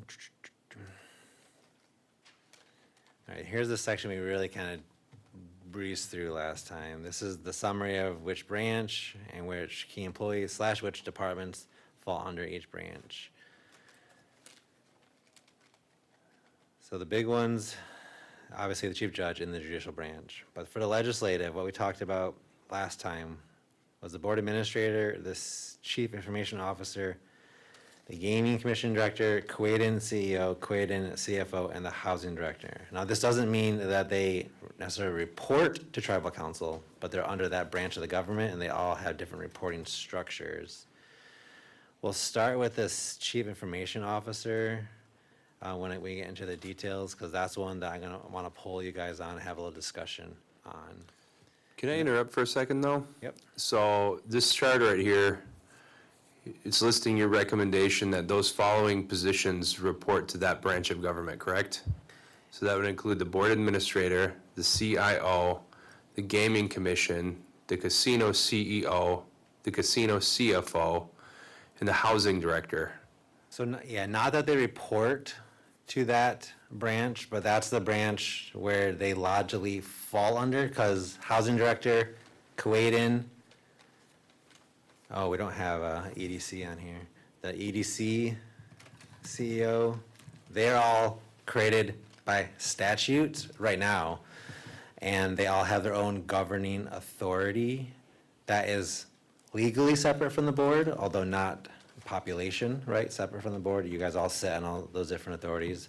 So these all would logically fall under the legislative branch. Board administrator would become the administrator of the tribal council. So that one would remain directly reporting to tribal council. The chief information officer is what I want to talk about more in detail. It could fall under either branch. I'm going to poll you guys on that this afternoon. The gaming commission director, created by statute and is under the gaming commission. So we place him in the legislative branch under the continued supervision of the gaming commission as their direct report, and the gaming authority, right? Quaden, CEO and CFO, those positions fall under also the Quaden Gaming Authority, which is statutorily created. Under the new constitution, the tribal council, the draft constitution, the tribal council has the power to create these different entities and to create the structure of these different entities. That's why they're placed under the legislative branch. If we didn't change those codes, right, and we separated today, they would all be reporting to the tribal council wearing their different hats, just like the board does now. If we didn't, we're recommending changing those codes, right? But if we just separated right today, the board of directors becomes the tribal council. The tribal council sits on all the authorities, and all of these people right now are governed by their different codes, and they report directly to the board of directors, AKA the tribal council. Well, I have a speaking list, but one of the big things that the membership expected when they voted on that constitutional survey was that the board of directors would transition into a purely legislative role. So everyone knows what that means. So the legislative branch of the state of Michigan doesn't have a whole lot of staff reporting to them. You know, I can make different examples, realizing that we're a tribe, but you know, also listing those examples to cite what a legislative body actually does. It doesn't report, staff doesn't report to them. But I'm going to call Aaron and Rob, and then I might have some thoughts on that. So go ahead, Aaron. Yeah, so what you're saying, Ryan, is making a little bit of sense, but it gets to a point, then it goes awry. So what this looks like at first blush is something like what I created when I first became chair, because I wanted to move away from the micromanagement of the board of directors of the day-to-day operations of the tribe. And all of those functions that were established pursuant to a code, and that would be like what you have there. It was the gaming commission, it was the gaming executive. We didn't have a separate enterprise at the time. Housing is always quasi-separate. But what will not work is if the legislature remains in a supervisory role over those functions, that will not work. And there's a couple of reasons why. One reason is when you post to fill the top executive positions for those functions, you expect them to have the relevant education and experience. That's not a requirement to run for tribal council. And it may be happenstance that some might have the experience, some may not. You know, I would venture to guess that not a lot of board members would be executives, you know, based on their education or experience. And that's not a criticism of them because they're elected leaders. They're not managers. They're not CEOs. So I think that if we approve something structured like this, it's going to blur the lines. It's going to end up in conflict.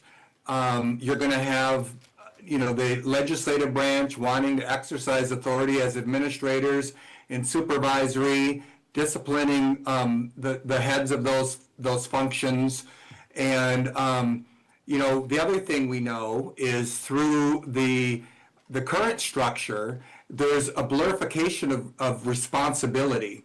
And the perfect example is that huge payment that wasn't made because you had the executives that report directly to the board of directors, not to the chairman, to the board of directors, who didn't feel it necessary to report to 13 people that they weren't taking care of it or they weren't on top of it. And, you know, then when we were trying to get to the bottom of it, you know, people are pointing fingers at each other and, you know, but that's because they report to 13 board members. They don't report to somebody. There's no chain of command. There's no clear delineation of responsibility. And then the other example I will use, and I won't name any names, but since I've been back, there's several executives that we have hired. And upon hiring them, I have suggested that when we sit down with them, we ask them to draft up their goals and objectives, the things they're going to work on, their work plan, you know, because then if we're ever going to do evaluations, of which since I've been back, we haven't done an evaluation of even one executive staff member that reports directly to the board. And the problem with that is people will meet your expectations. But if you don't have expectations for them, if you don't delineate what those are, you don't give them goals and objectives, then, you know, then it's just kind of happenstance if they are, you know, following any kind of plan, you know, and again, without mentioning any division heads or anything like that. But then what happens is it comes back around to criticisms of staff for not doing what they're supposed to be doing. It's like, well, wait a minute, did we ever tell them what they're supposed to be doing? Did we give them a list of duties, goals and objectives, timelines, did any of that? And so that's the folly, and that's the mistake of having executives and senior staff have to report to 13 people. Well, it'll be 12 people once we separate the powers, but that's a formula for disaster. And how do we know that? Because it's a disaster now. It's not working appropriately now. That's not to say at all that the legislative branch should not have a oversight function. So they will draft the codes. They do enact the codes that create those functions. They should not be supervising any of the executive staff within those functions. But if a function under that respective code is not happening, then it's absolutely their dominion and their domain for them to call them in and have oversight. But at that point, then there needs to be communication with their supervisor, which is the executive branch, to remediate and correct the situation. I don't want to pass a separation of powers that's in name only, and we have all the executives still reporting to the legislative branch. You know, the $88 million mistake, the fine, all of that will continue. And that's what we're trying to get away from. And people know that. It's not like it's a secret. Okay, Rob.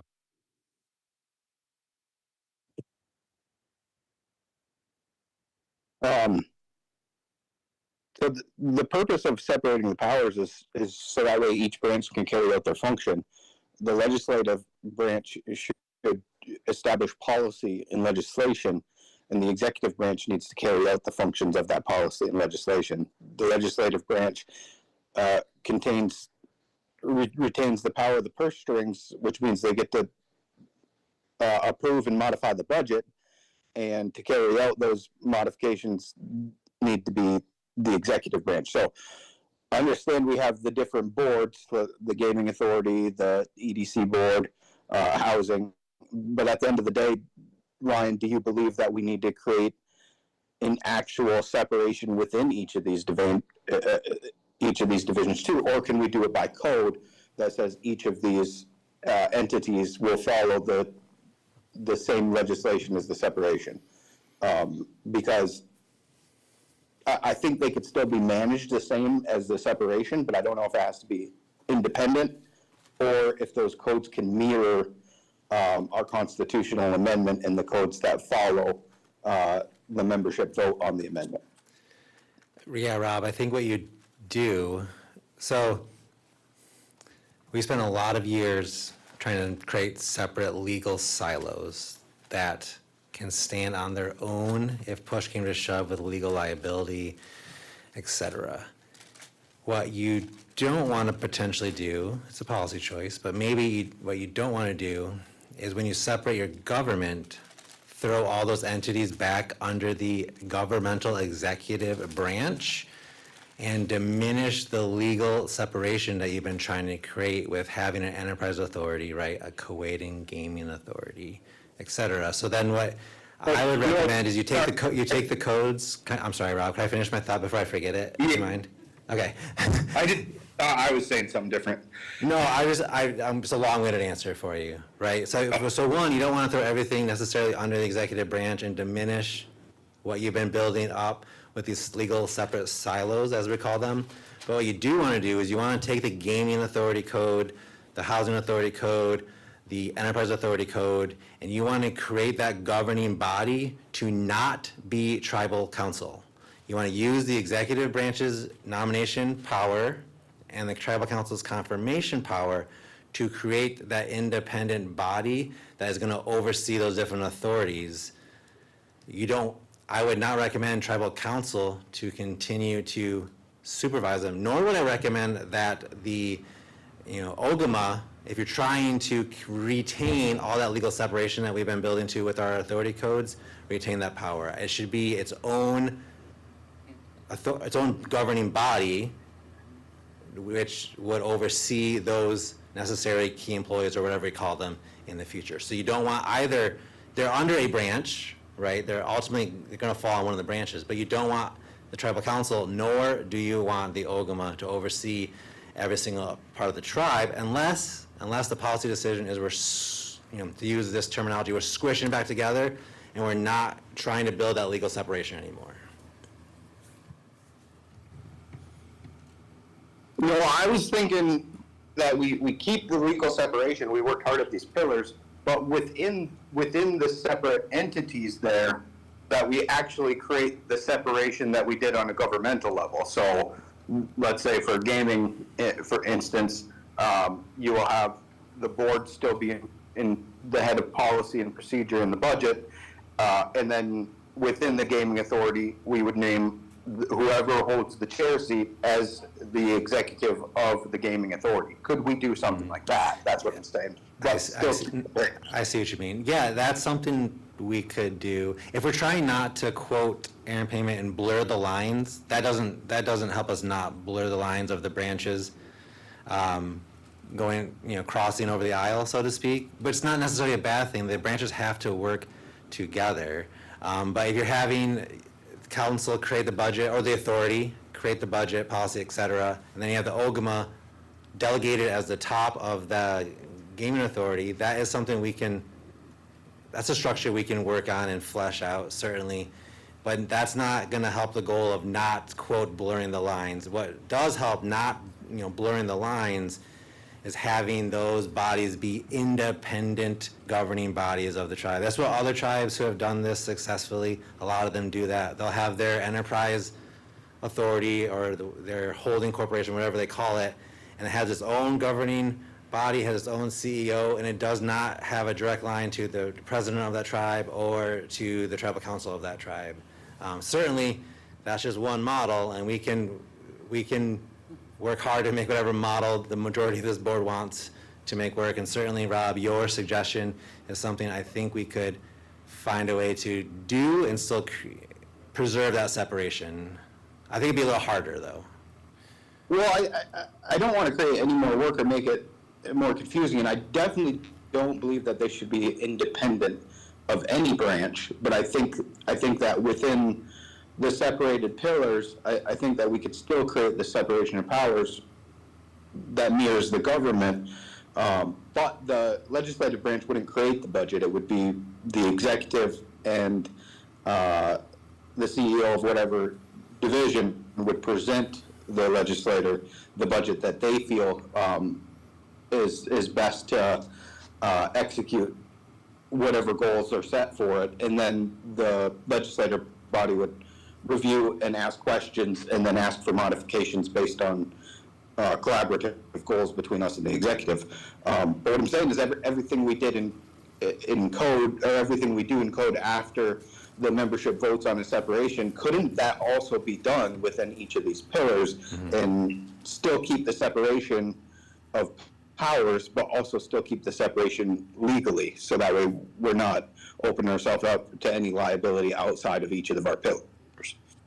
Yeah, I think there's a way, maybe not the cleanest way. It's almost, if I'm understanding you, Rob, and correct me if I'm not, it's almost like instead of the board of directors wearing multiple hats like you do now, it would be the OGMA wearing multiple hats over the different authorities, and we mirror that constitutional separation within the codes of each authority, but then ultimately the OGMA is on top of each authority, right? So they're the ones wearing the multiple hats. It's one person, not 13 people wearing multiple hats. Right. Well, that's right, and I think that was the intent when members voted for a three-branch separation, is that we'd have one executive, one person with the responsibility.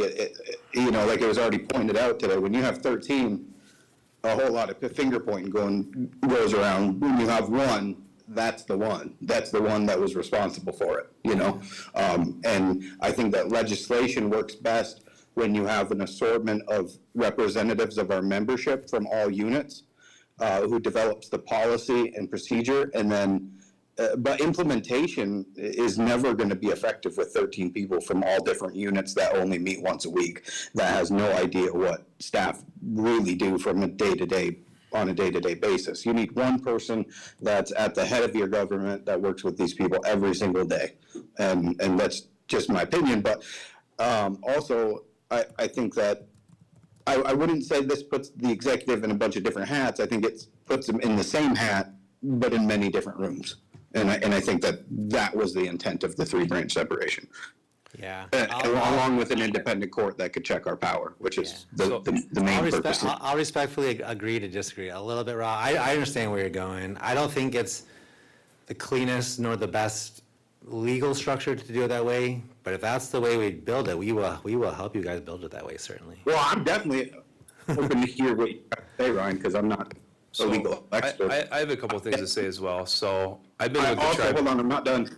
Okay. I also just want to make sure that we're not losing sight within these of what the separation actually is. Because what I don't want to see, and this is the whole point that I've been so adamant on this, is that we need a court that could challenge our power, but equally as important, this board needs to quit managing people. They absolutely have to. It's hasn't been effective for 50 years, and we need to fix it. Okay, so I'm going to jump into saying what I'm going to say. So Ryan, I respectfully disagree with you as well. So you have this chart in front of us. You have judicial, legislative, and executive. I still think we have the exact same silos if those different positions under legislative or under executive. So when people voted on the constitutional survey, they know what a legislative branch is. They know that. They know it because, you know, we live in the United States. There's 50 different state governments that all operate like a legislature. So the legislatures don't supervise staff. When they do, you know, it's small offices, you know, pretty rationale. The director of the DNR doesn't report to the legislative branch, even though there's a natural resource commission. You know, and I know that that isn't completely, you know, transferable to the situation that we're talking about right now, but it is somewhat. You know, supervision with the board of directors simply doesn't work. So today is executive reports. This is the day that we hear from our executives, but 2/3 of the board of directors aren't here. You know, and that's not a problem that's just isolated to this week. It's isolated the entire time that I've been on the board. So supervision, you know, from this body, it isn't very good. You know, you have different people with different goals, different objectives, and a lot of times staff get placed in the crossfire. So one of the perks of a separation is that you'd have one executive, so when crap would hit the fan, you'd have one person to hold accountable. So at the current situation with this casino CEO and CFO are both listed under legislative, let's say, you know, something terrible happens with the casino, who do you hold accountable, you know? You know, I realize what we're trying to do with siloing. I realize that we're trying to move away with the way that we operate with the gaming authority where no board members are on there. And move into a process where the OGMA would nominate people and then the legislative body would confirm them. But I don't think that confirmation process makes that the umbrella of which they fall under. You know, the executive branches is that they execute direction. So that's going to be my final opinion on it. I'm not sure what the majority of the board feels about it, but that's what the majority of the membership feels. Isaac. So Ryan, if you do something in the legislative branch, right, and you give that authority to the chairperson, you really ain't doing nothing different than today. Not so much, no. No. So what are we gaining?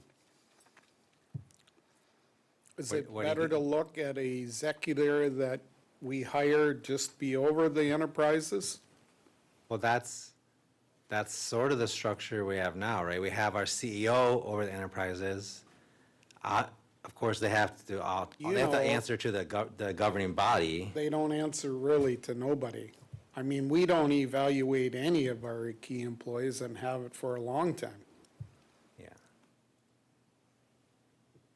Is your question, what are we gaining from this separation if we do it this way? Well, if you don't move those enterprises away from the legislative branch, then we're not really gaining anything. We're still in charge of them.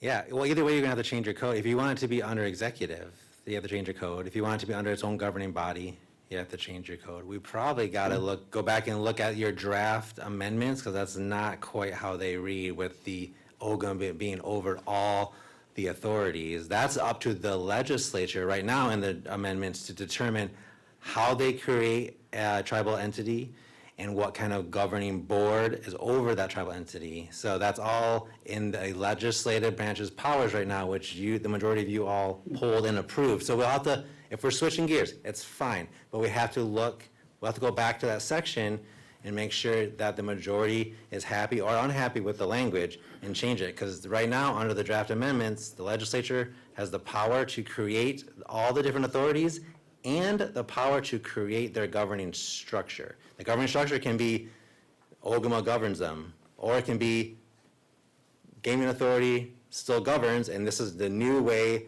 that we are gonna populate the gaming authority. But right now, that power rests in the legislative branch.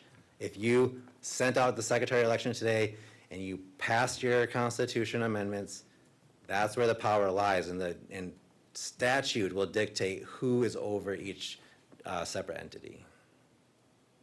So my concern is the key employees need to be, they need to report to one person, not 13. Well, then the tribal council can create their governing structure.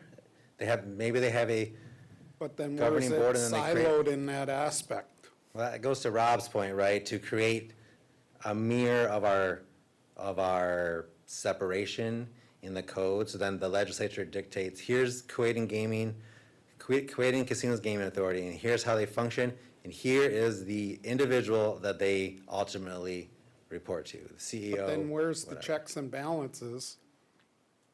If we implement something and it's probably, and say it's not like Greektown, right? How do we go about, as a member or a citizen, to go to court over that when they already implemented?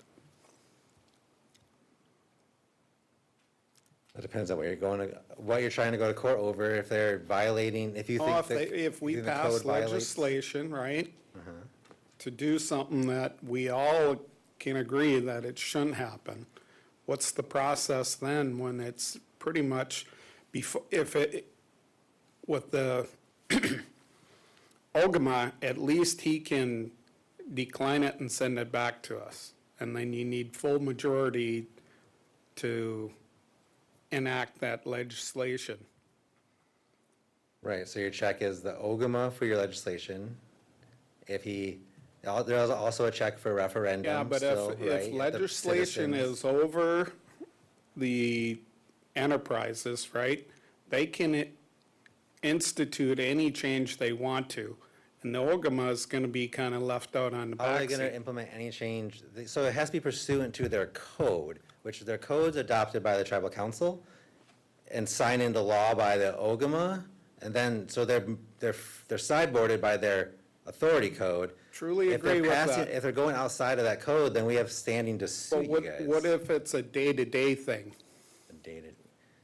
There's a lot of things that happen throughout the day that we don't get to, of course, vote on or see until it's done after the fact. Yeah. Well, it wouldn't be much, I guess it wouldn't be much different than now. Your CEO or whatever, your executive And over that's those what I'm branches hoping are. we're changing.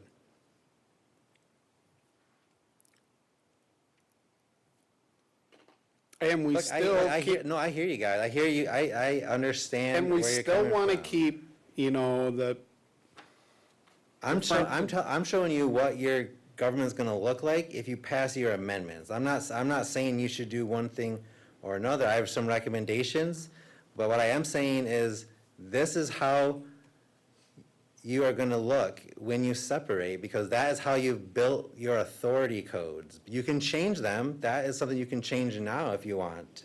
You can change them when you're a separated tribal council.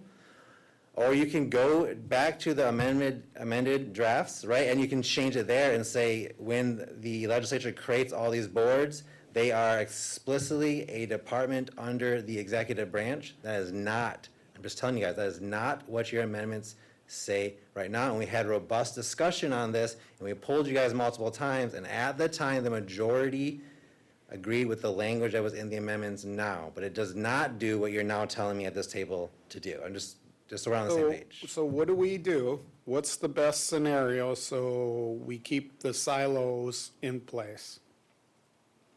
I think the best scenario is to do what like Little River and other tribes have done with their economic arms and create a governing structure, a governing body separate from the tribal council and separate from the OGMA that can independently run these businesses. I think that is legally best practices. Kind of like we tried that before with the EDC, back when Bob Hathaway worked for us.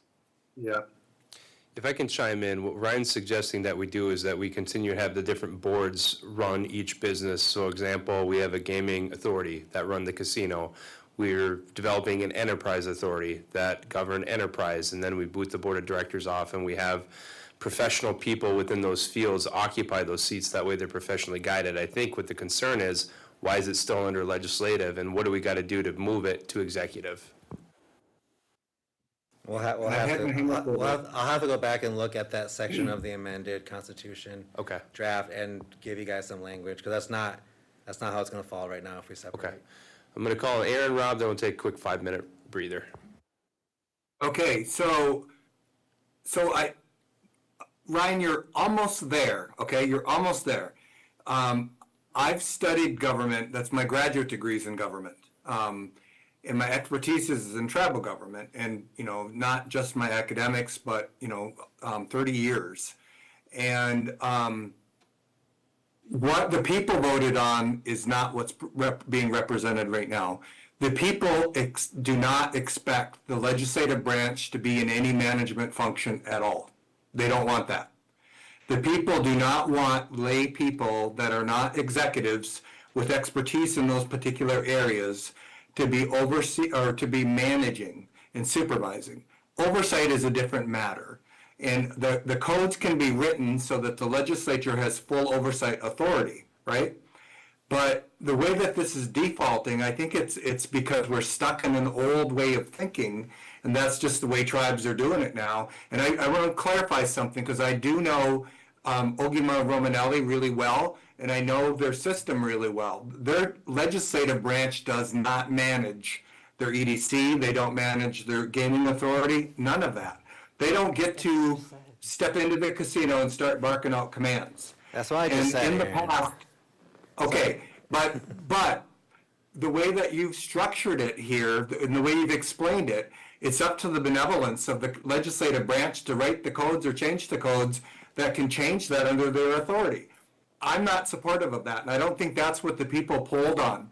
They want a clear delineation of the administrative branch from the legislative branch. I don't want the legislature to be play some games down the road and start threatening to not fund, budgets, and to change up the structure, the reporting structure, to play games like that. So it's got to be embedded in the Constitution in order for that not to happen, because it will happen. I'm not casting aspersions on anybody on this board right now, but we've had people in the past that have been dictators, that have wanted to, people, again, no names, people that'll walk in and just walk right into surveillance. I don't believe I have the authority just to walk right in surveillance. When I was chairperson of the tribe, I would never do such a thing.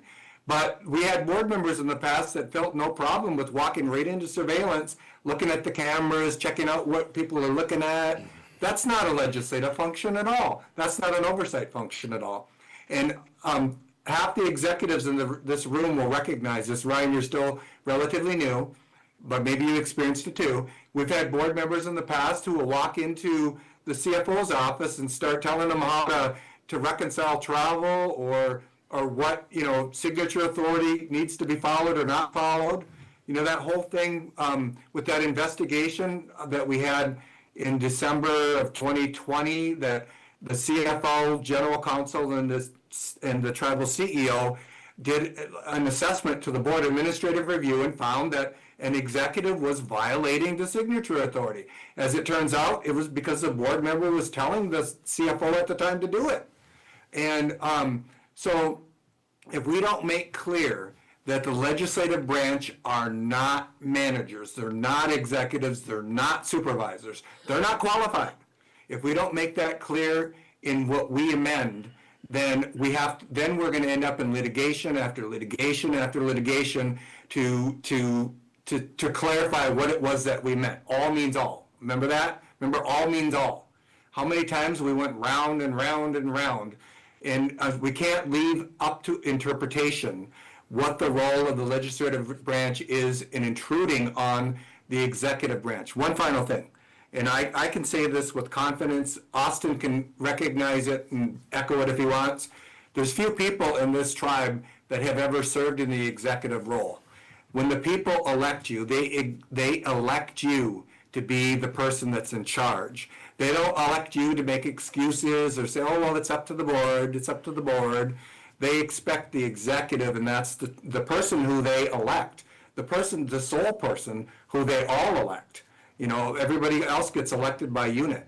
but the chairperson's elected by everybody, and they're going to expect that the OGMA has the executive authority.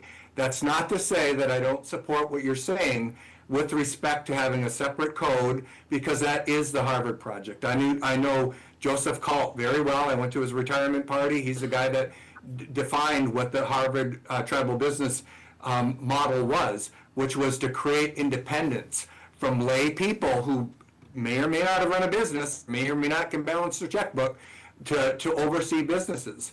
Businesses should be based on whether or not they're viable, that can they turn a profit, not whether or not my nephew is going to get a job, or going to get fired, or they need another $150,000 for the next 20 years to operate, to be solvent. None of that. That's why you have to divorce yourself, the legislative branch, from those kind of decisions, and I support that 100%. But the way you structured it, it's defaulting to an old paradigm, which is no different than what we have now. With the legislative branch, will still be in charge, and then people will have a diffusion of responsibility, pointing fingers, nobody's responsible for anything, and the only solution at the legislative branch is just to fire them and hire somebody new. So that doesn't solve the fact that we have huge liabilities for mistakes that are made because people don't understand who their supervisor is. All right, Rob, then let's take a 5-minute breather, guys. And then can I respond before the 5-minute breather, just real quick? Yep, absolutely.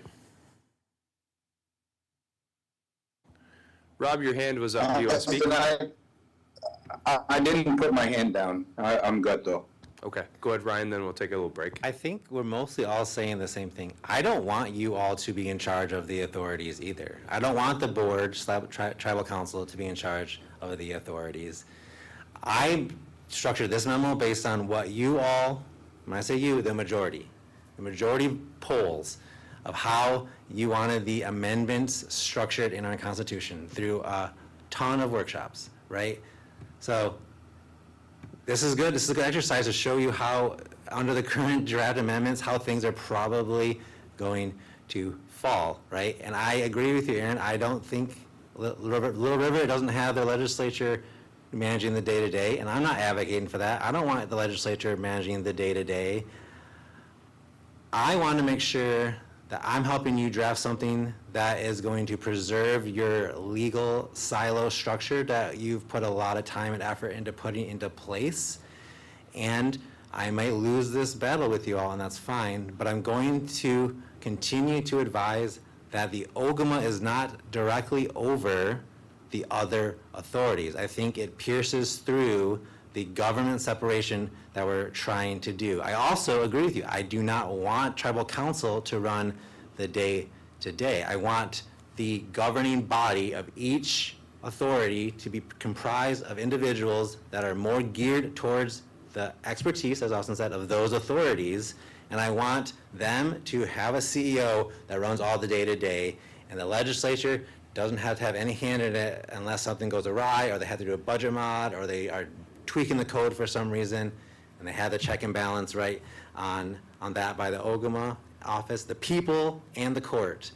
And also, I know we haven't worked together that long, Aaron, but you know that I like to push back when I think the board is overstepping their bounds. So if someone tried to come into my office and direct me, you know I wouldn't allow that. And I don't want to carry a structure in the future that would allow that either.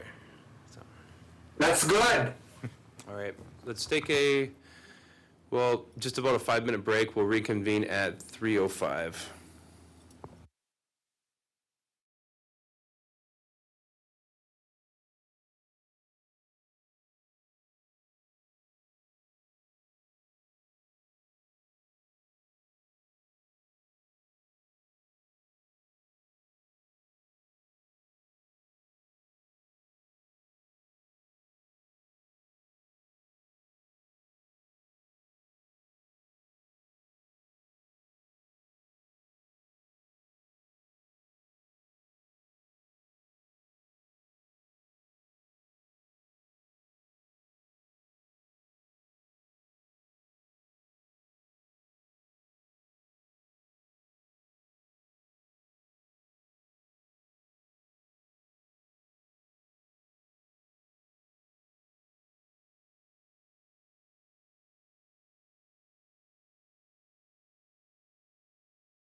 Started again, it's 3:05.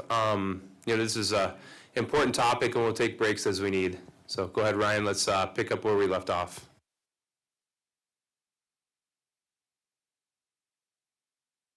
I'm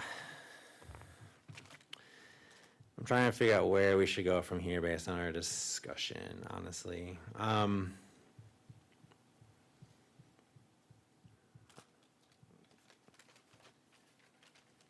Hold on, sorry.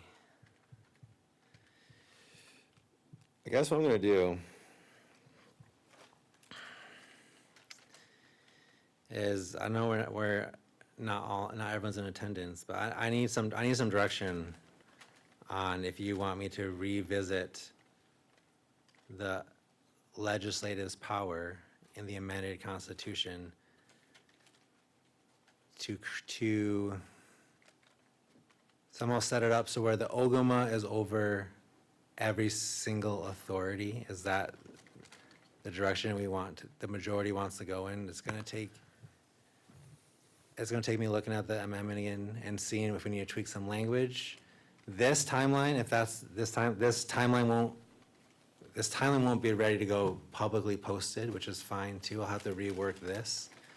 But before we get down the rabbit hole of talking about all the different entities and executives, there's no point in doing that if the majority of you are telling me we should just go with the OGMA being, the executive branch being in charge of all the authorities. So if I could speak on it, Ryan, hold on one second, Aaron.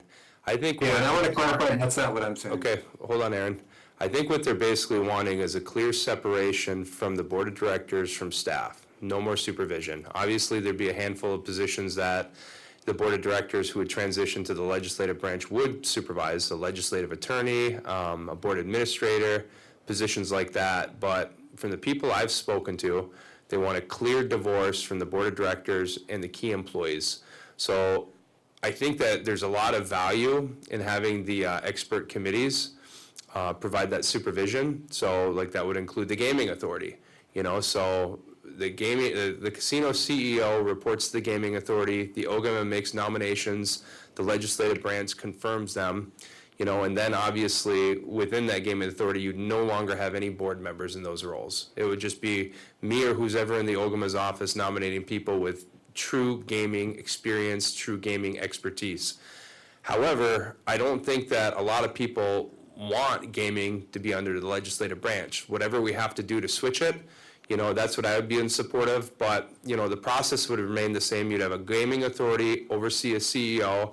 You'd have a nomination process with the OGMA making the nominations, with the legislative branch confirming them. But I think that a lot of people view that nomination process from the OGMA is more ownership over that staff than the legislative branch just saying yes or no to the person that's being nominated. That's my take. So, Aaron. Yeah, so, all right. So, first of all, I don't think that what I'm saying or what I'm hearing Rob say or Austin or Isaac saying is a departure from what we said.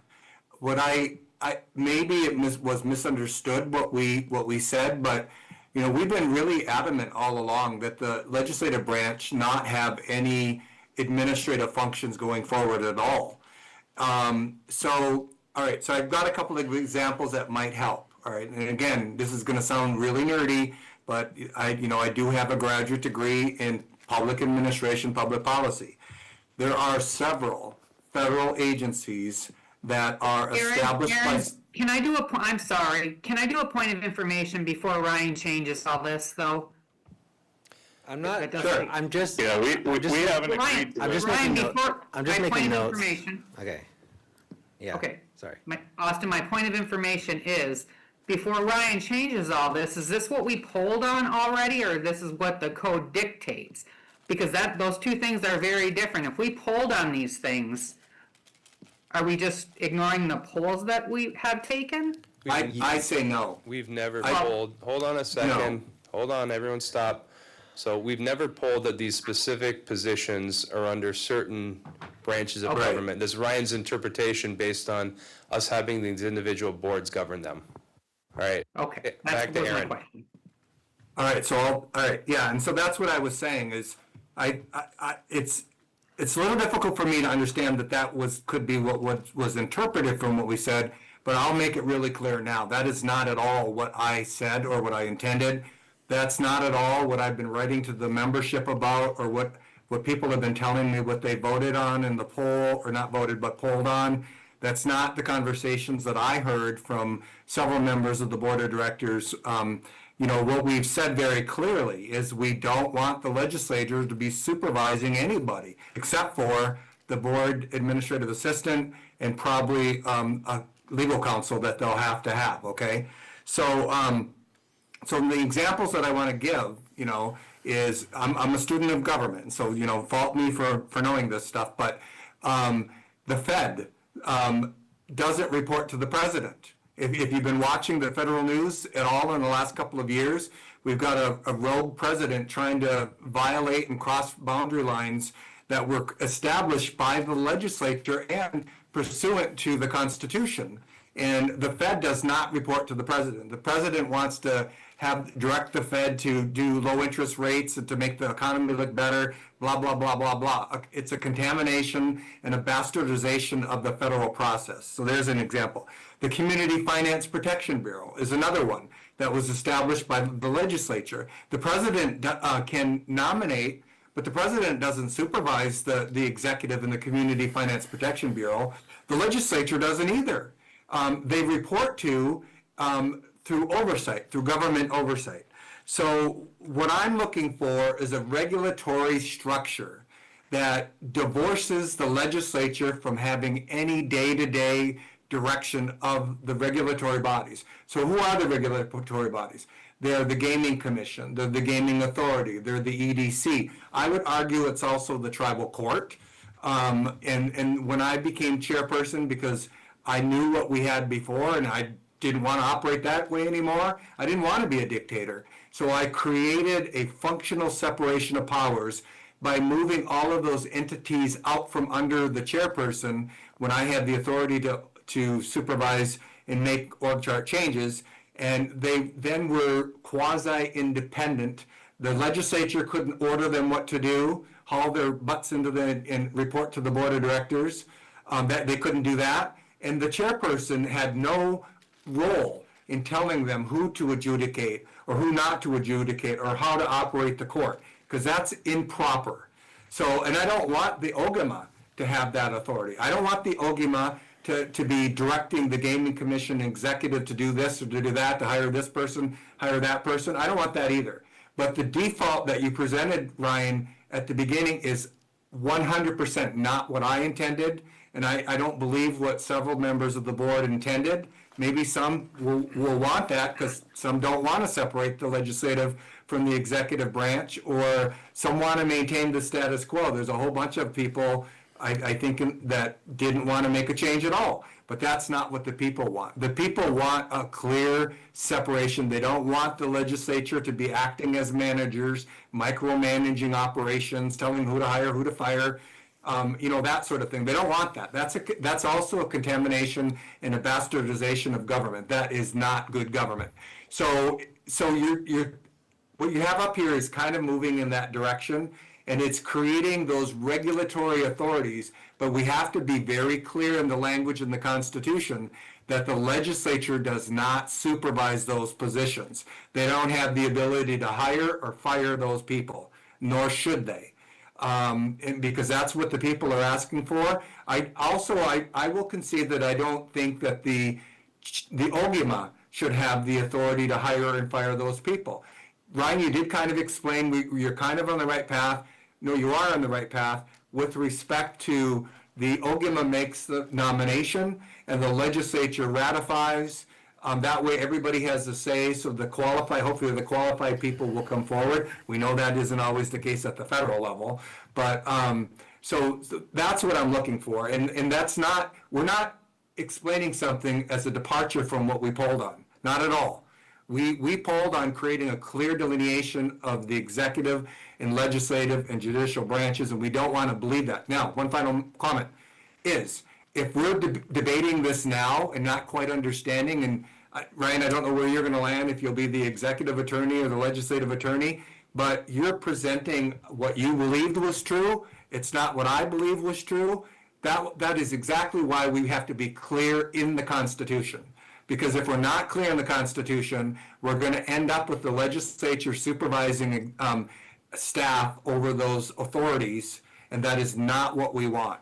And that will be suing each other for the next 10 years. And if you're the attorney for the legislative branch, maybe that's what you want. You know, maybe you want to, not you, but I mean, that position, they'll want to litigate and prove themselves to their boss, right? Oh, I can take that authority away from the executive. But that's why we got to be clear in what we draft up, that the legislature will not be supervisors going forward. We have 30, 40 years of examples of why that's not the right way.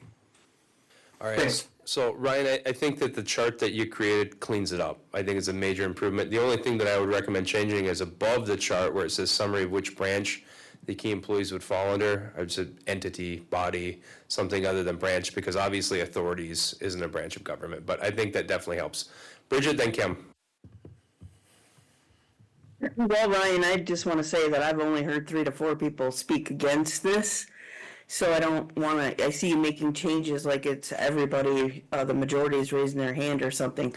I do not support the OGMA being over every tribal entity.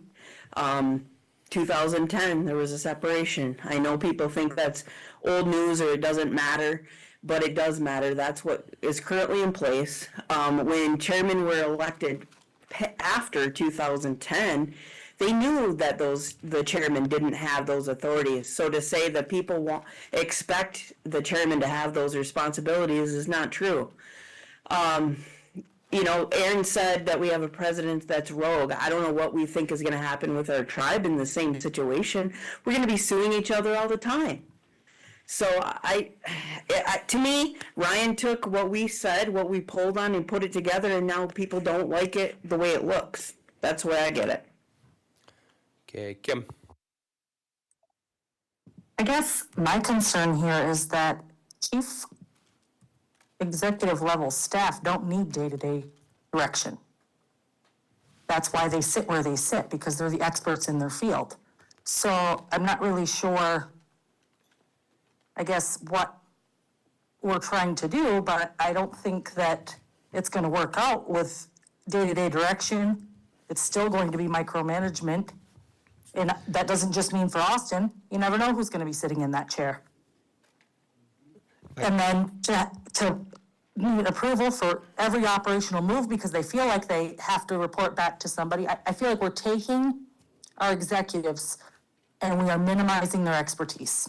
So that's all. If I can respond to Kim quick. So if I could first, so I would disagree. I think, you know, you're definitely micromanaging executive level staff in this room. I really do believe that. So, you know, in 2010, you know, the tribe passed a constitutional amendment that stripped the chairman of those duties, but that was 16 years ago. And as evidenced by this constitutional survey, it seems like the membership wants that authority reinstated because they've seen what 16 years of all that authority being stripped from one central leader does to the tribe. So there's not some person that you can point to try to expect accountability. You have 12 board members, a chairman, 13 people total trying to give direction. And this room is a perfect example. This room is almost empty right now. You know, the staff are here, but the people that are supposed to be here to provide direction are not. So They're right here. They're right here, Austin. Don't also minimize us. Okay, thank you. I'm just looking around the room and there's 8 board members. Yeah, that's not a stop. But there's 4 board members here, okay? That's the truth of the matter, Larry. That's the truth of the matter. So I would disagree, you know, for the reasons that I cited.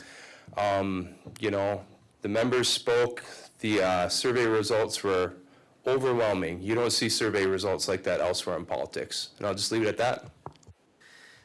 So I want to respond to Kim Lee quick. So, and I apologize, maybe I got our conversation off to the wrong foot. I apologize.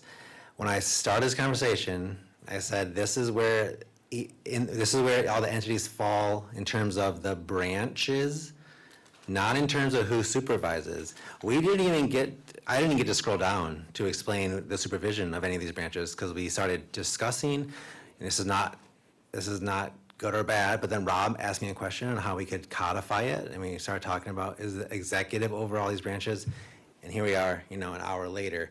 But my initial thing I said was that this is where they fall in the branches. This is not where they fall in supervision.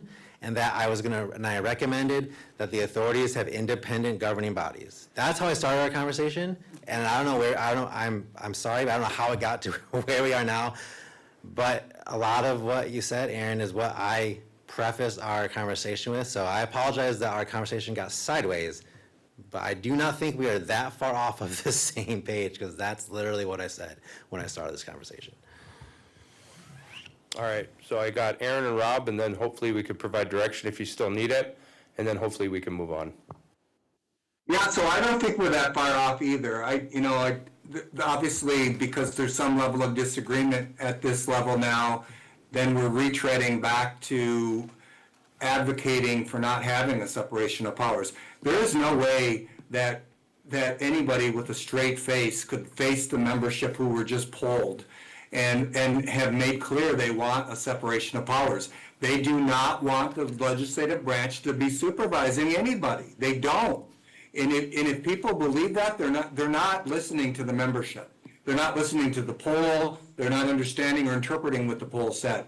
What I think Ryan was wrestling with is these independent structures or semi-independent structures that we have over the years kind of quasi-created, but we've only quasi-created them because the truth of the matter is, when you separate the gaming authority from the tribal board, but the gaming authority is still the tribal board, then guess what? You haven't done anything. You've done something in name only.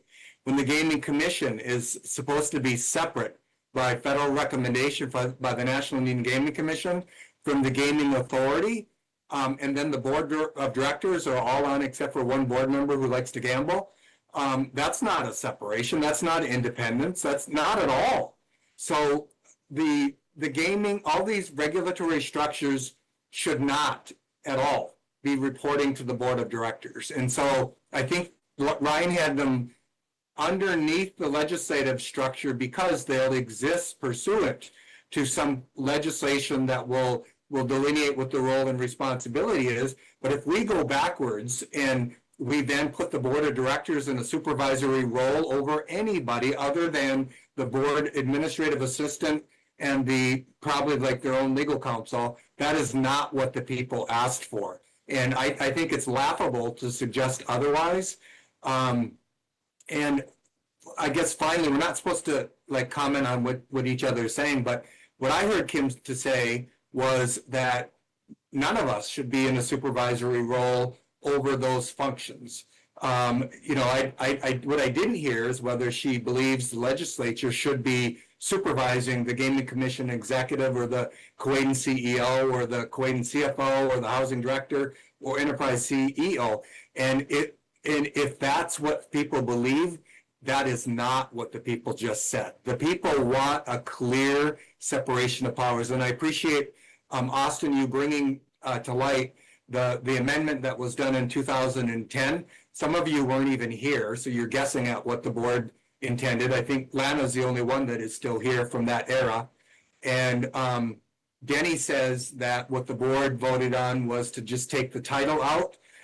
And a lot of the people, when they voted, argued that it was confusing, that legal put their, and not our current legal, but legal put their finger on it, and they tried to manipulate people in the explanation that went out with it. So for us to rely on that, I think is ridiculous. The people have wanted a constitutional amendment and separation of powers all along. And when the board did that in 2010, I wasn't on the board, but when they did that in 2010 and they did it in isolation without clarifying what role who would take, they sure did not believe that the board of directors would become the executive by taking the authority away from the chairperson. That's laughable. That's not total nonsense. That is not what the people want.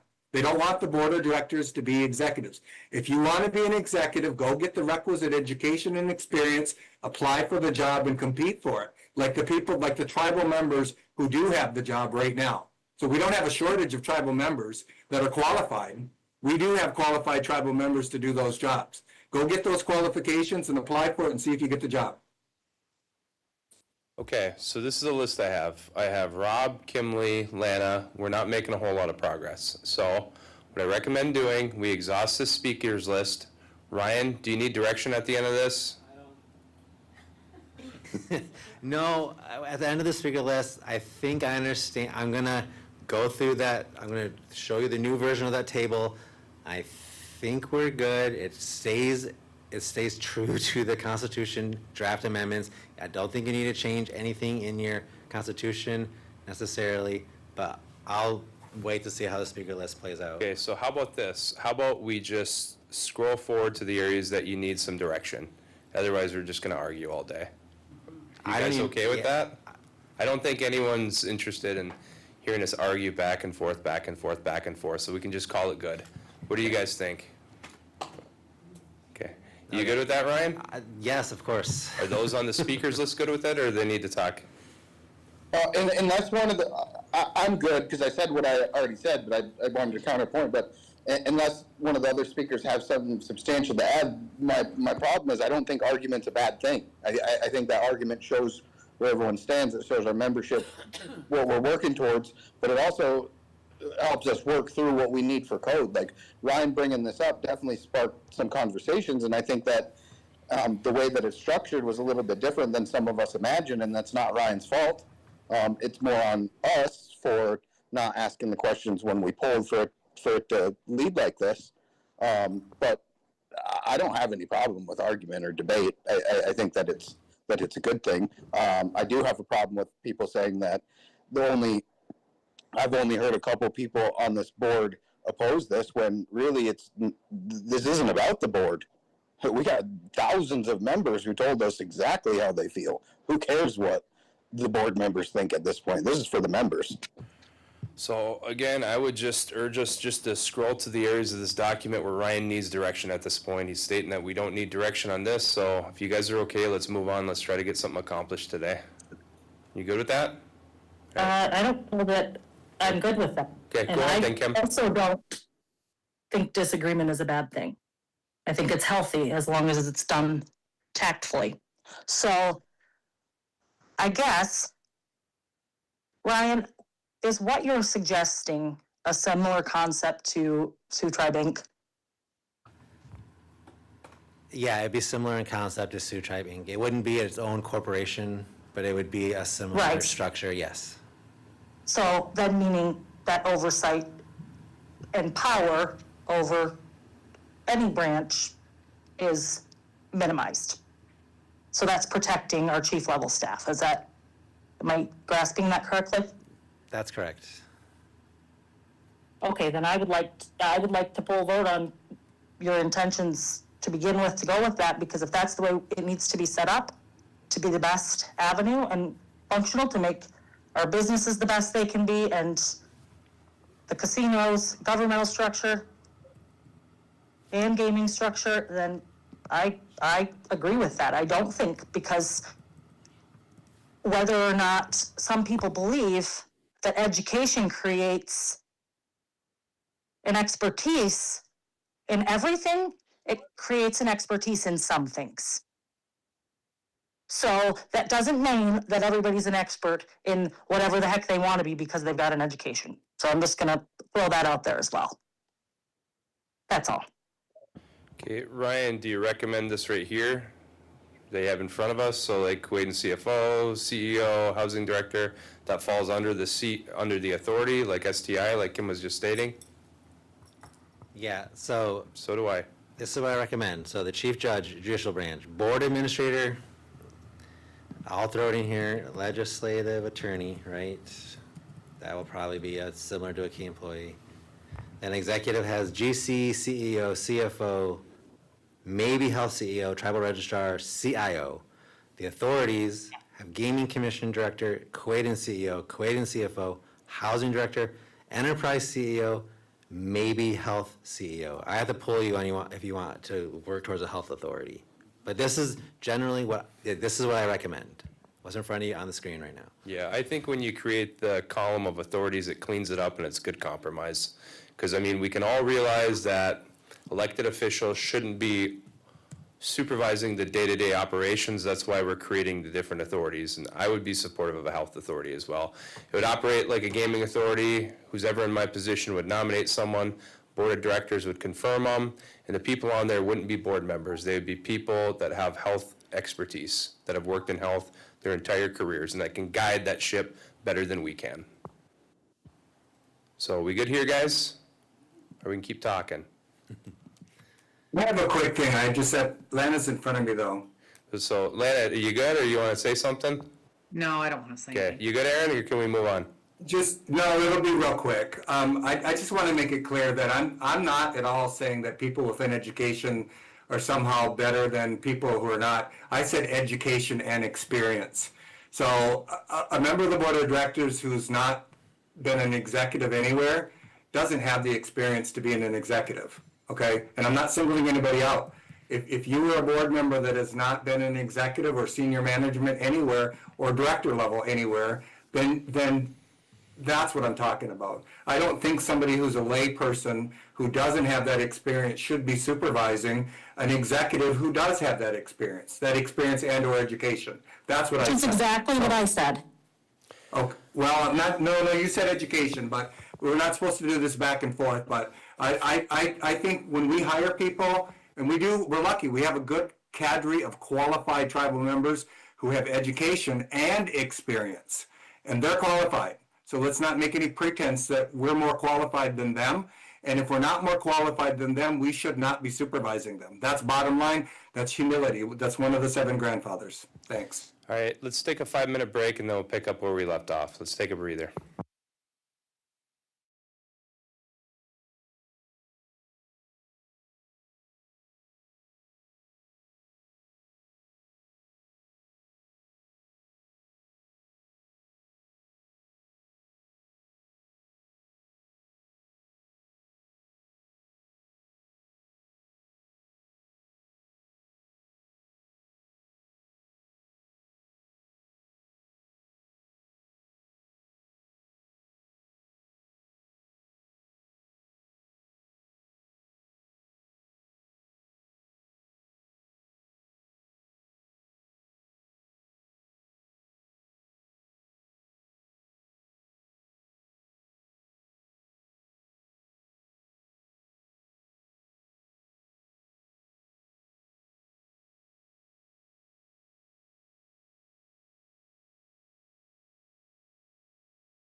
We're back in session. We're going to keep taking breaks as needed. Ryan, if you want to go ahead and No, take up. Austin, I put my hand back up because. Oh, you want to I say do- something? Okay, go ahead. Yeah, I do. I didn't yield, based on your recommendation for everybody to yield. We were gonna move forward, but then you took a break, so that kind of dismissed me. I wasn't happy about that, so I'm gonna say what I was gonna say.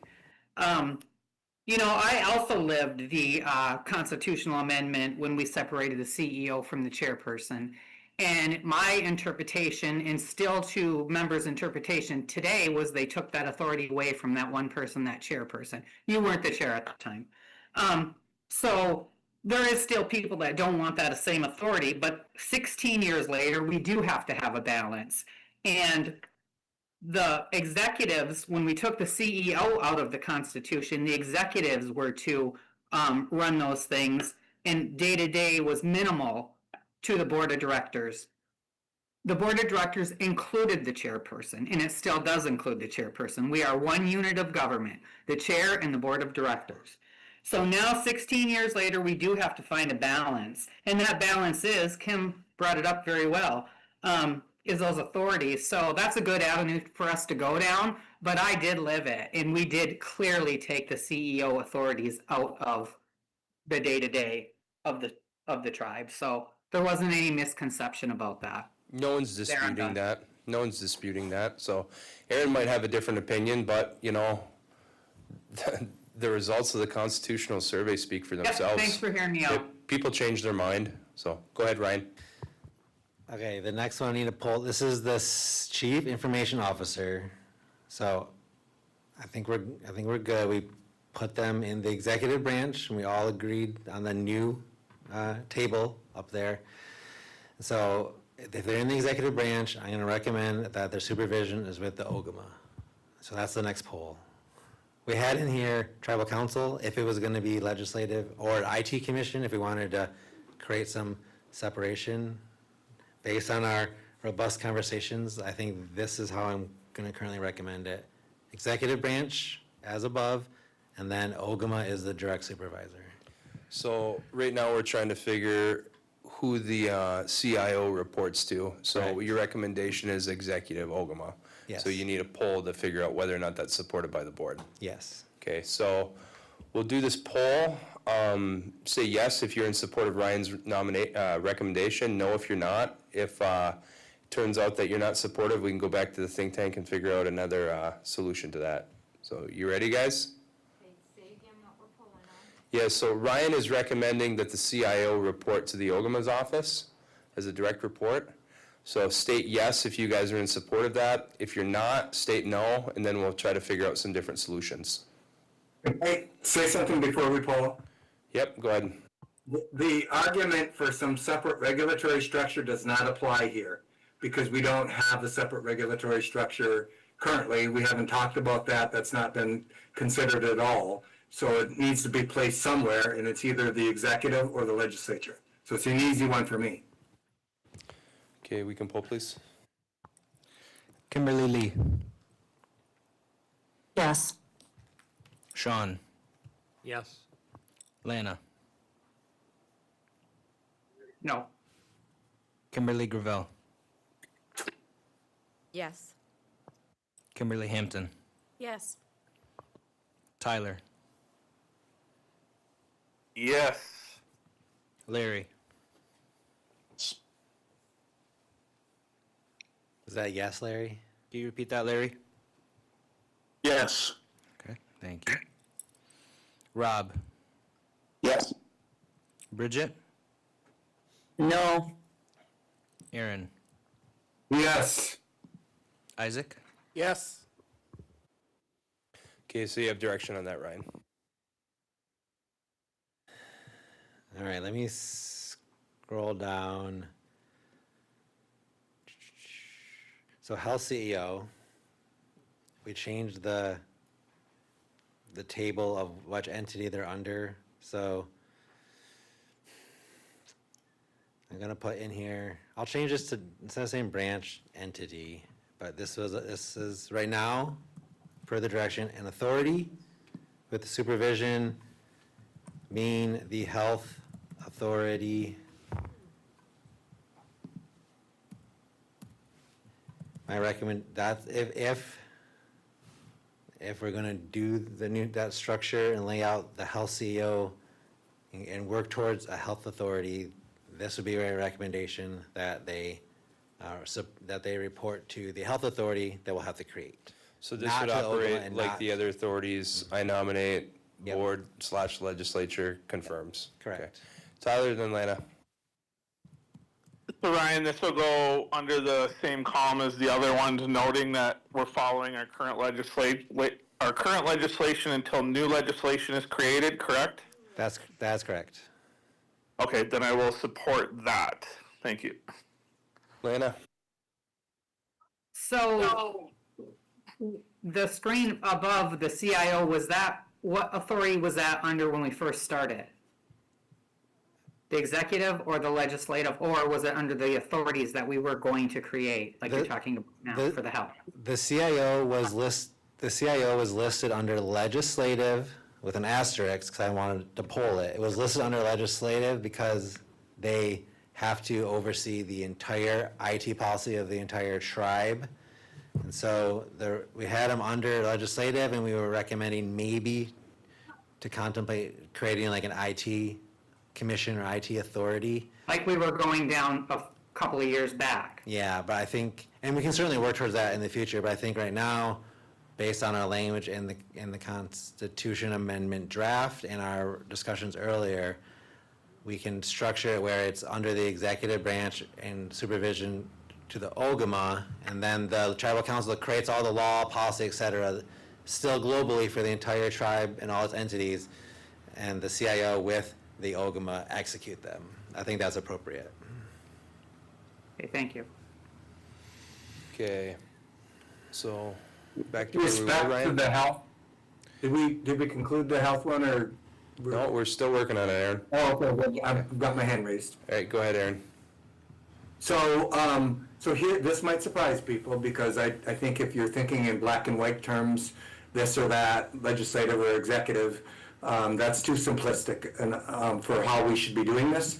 I do think that the health executive should be under the health authority, and it should be independent and separate. Just, if we believe that the economic development should be independent and separate, we often underestimate the value of the potential for the health division. They're actually generating multiples more money than the casino's generating right now. What do we get? 5 million out of the casino. We get third-party revenue is 30-some million. So having an independent economic focus and authority is going to allow them to evolve and change. What's held them back over the years is the politics and having them report to the legislative branch, which, you can't blame that on the executive, because we can count back at least a decade now that the health division has not reported to the executive. So, I do support having a separate health authority for the CEO to report to. Thank you. Okay, so the recommendation is health authority, correct, Ryan? Yes. Okay, I'm going to poll on that. Any further discussion? So I'm not seeing any more hands. If you're in support of General Counsel's recommendation that the health CEO report to the health authority, you would signify it by saying yes. If not, say no, and then we'll go back to the think tank. Tyler, do you have a question or comment? Yeah, I had one more question. So, I know that we're headed in this direction, Ryan, but are you also in the process of creating the legislation for this health authority? I know that you just got the EDC off the ground, so I just wanted to know where we're at in that process. We have not put pen to paper yet on that. It's on our list further down that we went through briefly last week about our code priorities. It was kind of in the middle, I think. We're gonna probably have to elevate it now, but it's one that we flagged as needs to be done sooner than some of the others. Okay, then I have another question after this vote, but it's not related to, I don't think, anything in here. So I'll yield for the vote. Okay, Bridget. Well, are we gonna have an in-depth conversation about a health authority at some point? Because I know that a lot of us have been contacted, and there's all kinds of stuff on social media about us losing doctors. And so if it's not, if they're not reporting to the board and we don't have a say in any of that, there's gonna be a professional board of medical staff that are gonna make those decisions? I mean, at this point, it seems like the members want us to do things about trying to keep our, their providers or to recruit more, so how does that work? So you would have a health board made up of professionals who work in the health field that can better guide the health CEO than an elected board of lay individuals. The same argument can be made against the housing commission. You know what I mean? It's separated from the tribe. You know, I get contacted. Tribal members want me to take action and, do this, that, or that, but there's that layer of separation. So, where you have a say is when you vote on who occupies that committee, and then I've also approving the budget process as well, because the board would hold the purse strings of the tribe. Okay, you have a question? Okay. All right, so we'll poll on this. So again, General Council's recommendation is that the health CEO report to a health board, which will be created. Yes signifies you're in support of that. No obviously signifies that you're not. If there's if there's more no's than yeses, then we'll go back and we'll figure out a different solution. So go ahead. Rob, Yes. Sean, Yes. Lana, Yes. Bridget, Yes. Kimberly Hampton, Yes. Tyler, Yes. Kimberly Lee, Yes. Austin, Yes. Michael. Oh, sorry, Michael's not here. Larry, Yes. Aaron, Yes. Kimberly Gravel, Yes. Isaac. Absolutely. Okay, there's your direction. Okay, so we move on. Oh, Kim, you have your question now? Okay, Yeah. go ahead. How many people are we expecting to be on these authorities? To be determined. I don't know. We haven't really fleshed out those codes yet, so I don't know where our recommendations would fall. I would want it to not be too many, per our conversation earlier, right? You don't want too many supervisors, but somewhere in the 5 to 9 range. I think a lot of boards fall around 5. But we'll give you guys recommendations as we flesh out those codes. That is a good enough number that can get the work done, but not so much that It's hard to get. you're having competing interests and it's being That was stalled my out. concern, trying to get enough on there, so if it's 5, it shouldn't be too bad. Okay, Atlanta. Yeah, that was a good question. Now, on these authorities, they'll be structured like, kind of like the authorities. 5 people, for one, will they be paid? And number 2, I think we talked in the past over some of these workshops that some legislative could be appointed by the OGMA to sit on these authorities too. How, would that be something, and I'm not advocating either way for that, so I don't want to read about it tonight that I'm asking a question. Could the OGMA nominate Isaac to be on some of these authorities, or me on some of these authorities? It's going to depend on how we restructure how the tribal council / board of directors wants to populate those different Right, governing and boards. that's concerning to me, because that is very concerning to me, because of the true separation of powers and what we say that we want to do, and do that, if it comes time where we say we're gonna grant all these authorities under these people, but we're putting legislators on there, 2 or 3, 1 or 2, I mean, I would assume that would defeat the purpose, so. Yeah, it wouldn't be my recommendation, Lana. I'd want it structured as, like we talked about earlier, and Austin, I think, brought it up, where Well, it's that's good. I appreciate the respect that it's not your recommendation, but that doesn't mean that it's not gonna go that way. So Right, I gotta make the code and present it to you guys. So it would be based on how you guys build it as a legislative body. You guys would create the rules for it. So if you guys want to create a rule that no elected official sits on any of those bodies, then you guys just pass it and I sign it into law.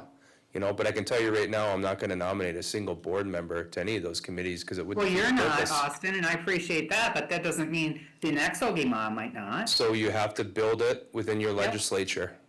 That's why I asked the question. Yep, so you'll be able to legislate this stuff once it passes. Okay, we can keep going, Ryan?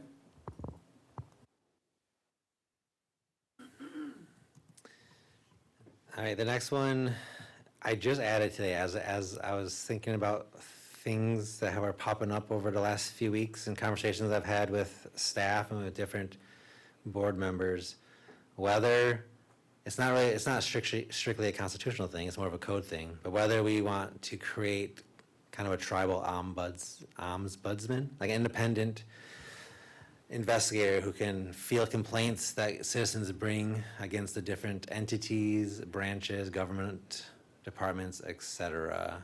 I can flesh this out more. We don't need to poll on it today, but it's something that I was thinking about as I was sitting back there reviewing just different things that have popped up recently. I would recommend coming up with a list of the pros and cons of this kind of position. Who would appoint this person? Would it be elected? Like, would it be someone that I nominate and then the board of directors confirms? Like, all that kind of stuff, because it's something that sounds good, but if we don't know the details, we can't possibly poll on it. I agree, yeah. Lana, Tyler, Kim, Sean. Well, I'm glad you brought that up, Ryan, and I haven't heard that term in so many years. My dad used to always bring that up, that we always needed that kind of position in our tribe. That was long ago. But anyways, I would fully support that. I mean, I want to see what it has to be looked like, but that's the first time I've heard it in a while, and I think that's something that we should definitely pursue, whether it comes from, you know, the legislative branch, the executive branch, that we put those things onto them to field out what concerns are. I think that would be a good caveat. Thanks. Tyler? Yeah, I would agree with something similar to like the Inspector General or something in their offices, for those independent investigations and pulling things out. One of the things I wanted to go back to the authorities really quick, just to ask about if we have a thorough enough removal process, or if that needs to be further drafted out in legislation. Because if we do change the structure of the authorities to allow appointments, and we restructure those authorities to 579, whatever you're saying, similar to so that's kind of how Sioux Tribe Inc. started out, right? But we had some serious issues with them, and it had to come to a head for us to vote out half the board in order to get that restructured and on track. I just want to make sure that future boards or future councils don't get locked in with something that's not working for them.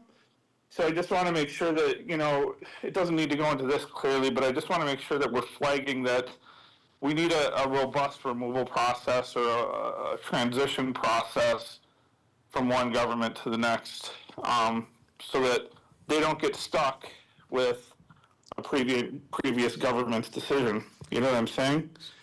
So I think Tyler's asking, what's the process to remove committee members? Because what happens if you have, a new gaming authority where there's no board members on there, and that gaming authority awards $1 million severance package to a CEO? And obviously, that isn't going to be something that's supported by leadership. It's not going to be something supported by our citizens. So what do you do to a commission like that? Do you have a remedy to remove them based on stuff like that? Yeah, we don't have one currently enacted, right? But one of the high priorities I put on the screen is our current Chapter 16, removal from office. We are going to propose a lot of rework on that so it can cover the new structure, including covering all elected officials, appointed officials, and it would also, we'd loop in people that are appointed to these different governing authorities, and flesh out the removal process there, making sure we're in line with the removal language in the amended Constitution. It's something that our Constitution, if we pass it, mandates that it gets passed within 6 months. We'll have it ready sooner than that. But that's one of the first codes we need to have in place when we're up and running, because that's going to be an area of a lot of potential litigation, right? So. Yeah, I just want to make sure that that we heavily flag that, because we have issues with that in recent history, right? And we needed a change in direction, and look what the change got us. Like, we're already we are going to see dividends within the next year and hopefully excess in the next 5 years. But still, like, we need the ability to do that smoothly, and not just us, the governments that come after us, right? So if, say, half of us get wiped out in an election and a new government takes board and they want to change direction, they should have the authority to restructure those committees. You know, like, they shouldn't be left with previous legislation's directive, you know, or committees. So I just wanted to kind of note that, because there's a real life transition in some of our internal authorities right now because the board sits there. But if we restructure those to where they're appointed positions, those need to be able to be addressed by future boards or councils. All right, Kim, then Sean. Okay, we were on the subject before here, the abattoir, how do you say it? The ombudsman? Ombudsman, yeah. We did have someone in that position for a little while, I think a year maybe, but she wasn't a real aggressive person. Were you on the board then? Is that the one that was, the position was in the legal department? It was a lady? Yeah. That was before my time, but I know we had a similar position at one time housed in the legal department. I think it was more geared towards like employees complaining, right? It was mostly employee issues, right? And this would be broader than that. This would be employees, but also citizens can be like, You got hey, the right person housing in is there. messing with my rights, Yeah. and I don't want to file a lawsuit, but I want an independent body to look at it, yeah. Okay, yeah, because I sat in a couple of appeals when she was representing the employee, and I don't want to talk bad, but it just, she wasn't the person for the job. Yeah. Nice enough person, but. We'll flesh out what this could look like in our current structure / in our amended separated structure, and we'll get something in front of the board to workshop. All right, Sean, then Bridget. I would just like to say, I brought the ombudsman up a couple times in meetings, and I'm all for it. I worked with several of them downstate. We had to have so many rules in the city of Flint and Genesee County that the ombudsman could not even eat in our cafeteria because they yeah. didn't want that person to be close to anybody. I mean, they're like So- internal affairs, right? They're kind Yeah. of like, you don't want to hang out with them. Yeah, so yes, I'm all for this, and I'm greatly. Hired. No. Okay, Bridget. So Ryan, is this similar to the membership liaison's role?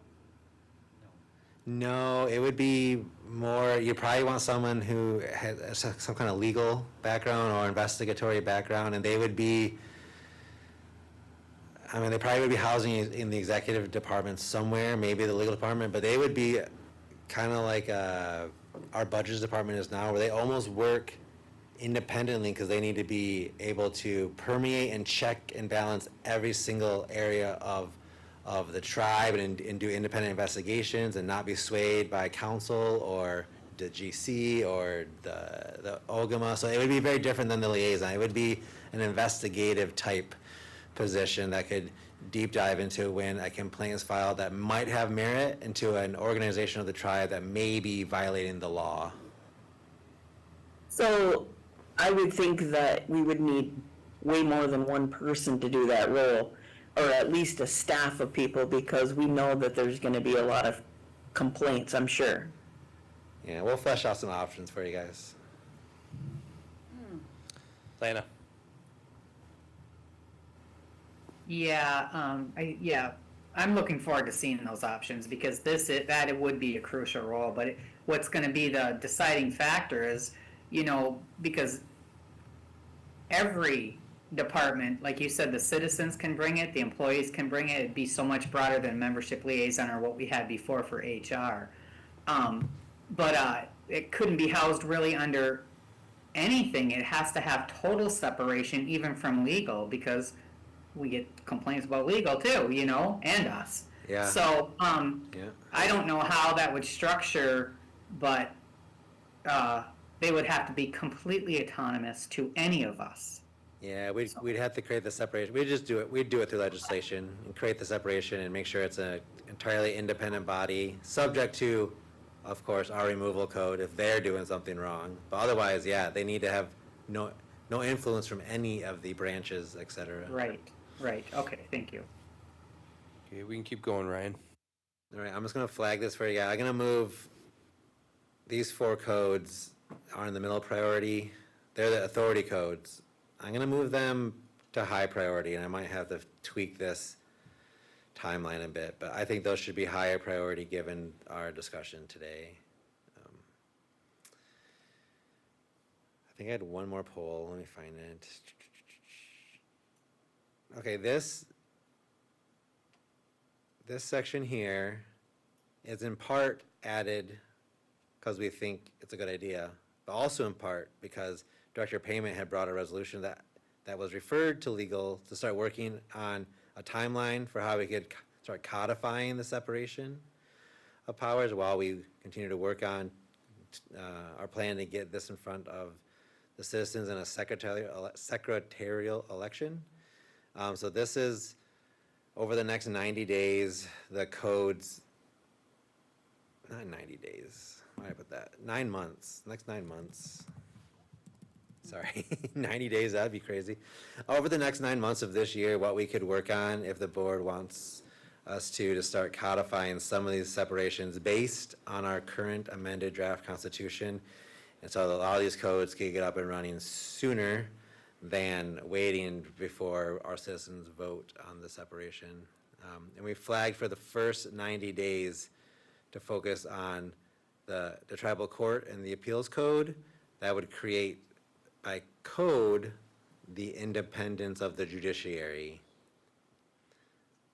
And then the FOIA code we've thrown up there because that's been a hot button issue lately and something that is prioritized in our amended constitution language, but also something that we're going to workshop in April and we need to overhaul it anyway. I think we don't need to wait until we separate to fix our FOIA code the way we want it.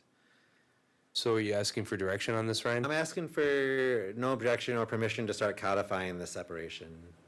Okay, so I'll exhaust the speaker list, then I'll figure out whether or not we have objection. Lena's got her hand up. Go ahead, Lena. Yeah, I think this is a good thing. You're prioritizing the tribal court, and, because that's the least argument we have, I guess. I think we all agree on the separation of the judicial without any much hiccups.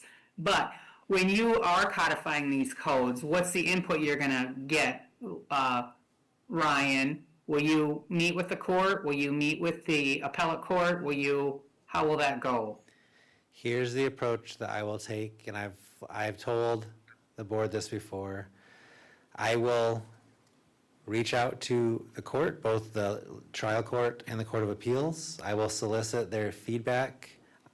I'm going to base my proposed changes on our amended constitution, not on the Court of Appeals commentary. They sent us how they feel maybe we could codify it, but it does not fall in line with our amended constitution language. So I'm going to propose my draft mirror our amended constitution going forward, and I'll offer to meet with them, and I'll offer to workshop it with them internally. But I will not wait for them to get feedback. If we cannot align our schedules, I'm going to get it in front of the board within that first 90 days, whether or not I can successfully have meetings with the court. We had a discussion earlier about how hard it is with all of our schedules to meet. I've been still trying to meet with the court on our Court of Appeals code that we're supposed to workshop with you guys in May, is it? I can't remember now. In April, excuse me, in April.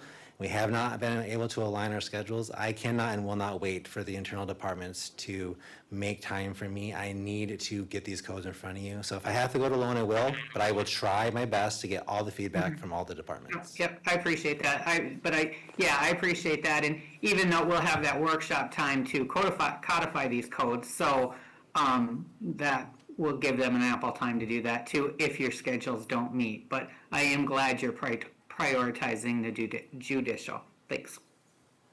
All right, anyone else? So does anyone object to what Ryan laid out, that we're going to spend time codifying the pile of different things in different stages, and he has it right before us? So any objections there? Okay, I don't see any objections, Ryan, so there's your direction. All right. The last poll, which I don't think is ready, but I'll let you guys tell me. I was gonna say, can I post, clean it up per our discussion and get this posted to the website? But I'll leave that up to this body here if you wanna take one more pass at, have you make the changes, send it to you, and do one more pass through. Or if you're okay with me making the changes, getting you a copy, and then getting the membership a copy. So it seems like every time we go through this, we make fundamental changes that we previously agreed to. So we've gone through this how many times now? This part of the whole Constitution. The whole thing? Oh my goodness, it's getting close to 20 total workshops probably. I would say so too. Yeah. So what's your recommendation? You feel like it's ready? I feel like if I make these changes that we incorporated today, it's ready for the membership to see it so they can send any feedback they have to the Constitution email. Okay, and I can support that. So any opposition to that? Okay, Lana? Yep, no opposition to that. I want them to see it as we flew it and see they seen what we had, what we're working on, and they see the changes we're making as we go through it. But I just lost my train of thought. What the heck was I gonna say? I don't remember. I'll come back. Rob? Thanks. Yeah, I have pretty strong opposition to it, actually. I said from the very beginning that I think that we should have took the original draft and sent it there. I'm not going to go through that whole spiel again. Everyone knows how I feel. That, constitutional amendments should come by way of being membership driven. This wasn't membership driven. This was the board revising every bit of it line by line, including what will be the legislative branch and the executive branch.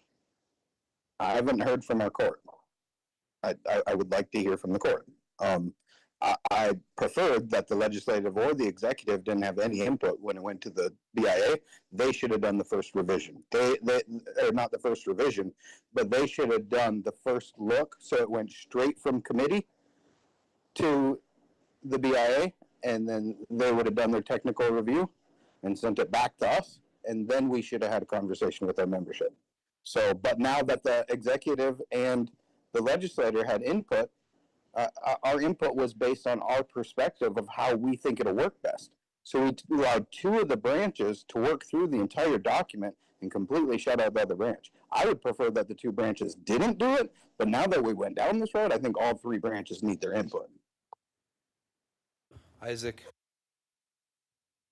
I'm totally in agreement with Rob. I think we got to have court give their opinion so we can move forward, so we cover all our bases. We want to try to get this done in one whole workshop, hopefully, but I don't know if we will. But I thought we had a meeting scheduled, a workshop with court to go over their issues. So we have a workshop on the Court of Appeals code changes in April. Justice Byron spoke multiple times, both in her capacity as our chief judge of the appellate court and her capacity as a tribal citizen, to this board. And they submitted a robust written commentary and red lines to the judicial section of our draft amendments, and they were sent directly from the court to the board of directors. So I don't know why we think the court didn't have input, but we didn't schedule workshop time for them to go through what their written comments were, but they certainly sent comments already, and they did have multiple times where they came in front of you and discussed them. And then the next workshop is in April on the Court of Appeals code changes, some of which are trying to mirror the amended Constitution changes. So I'd like with the workshop that we have, that they are invited and they go over their concerns. And we go through them just like we're currently doing right now, so they have every opportunity to express their discomfort, and then we go from there. Okay, so we ready to poll on this, or do you guys want to speak more? Nope, my hand's up. Okay, go ahead, Lana. And again, this is just to tell Ryan whether or not you want to review this one more time. You can invite more people to it, but after this, let's poll, please. Yeah, Rob makes a very good argument. I have to agree with him on that. The executive branch future and the legislative branch future, that's the board and the chair have had their opportunity to speak and give input and do those things, but the judicial hasn't. So that's a very good argument. But I do remember my question, and that is the comment period that we have right now. Is there any more action on people giving any more comments? I think the last time we met and we were briefed, there was only 2 comments. Have we gained any perspective from the membership yet on? There's been a couple more comment so we didn't get to it in my executive report, but it is in Right. it is in your packet. Okay. I attached I just copied from the email all the recent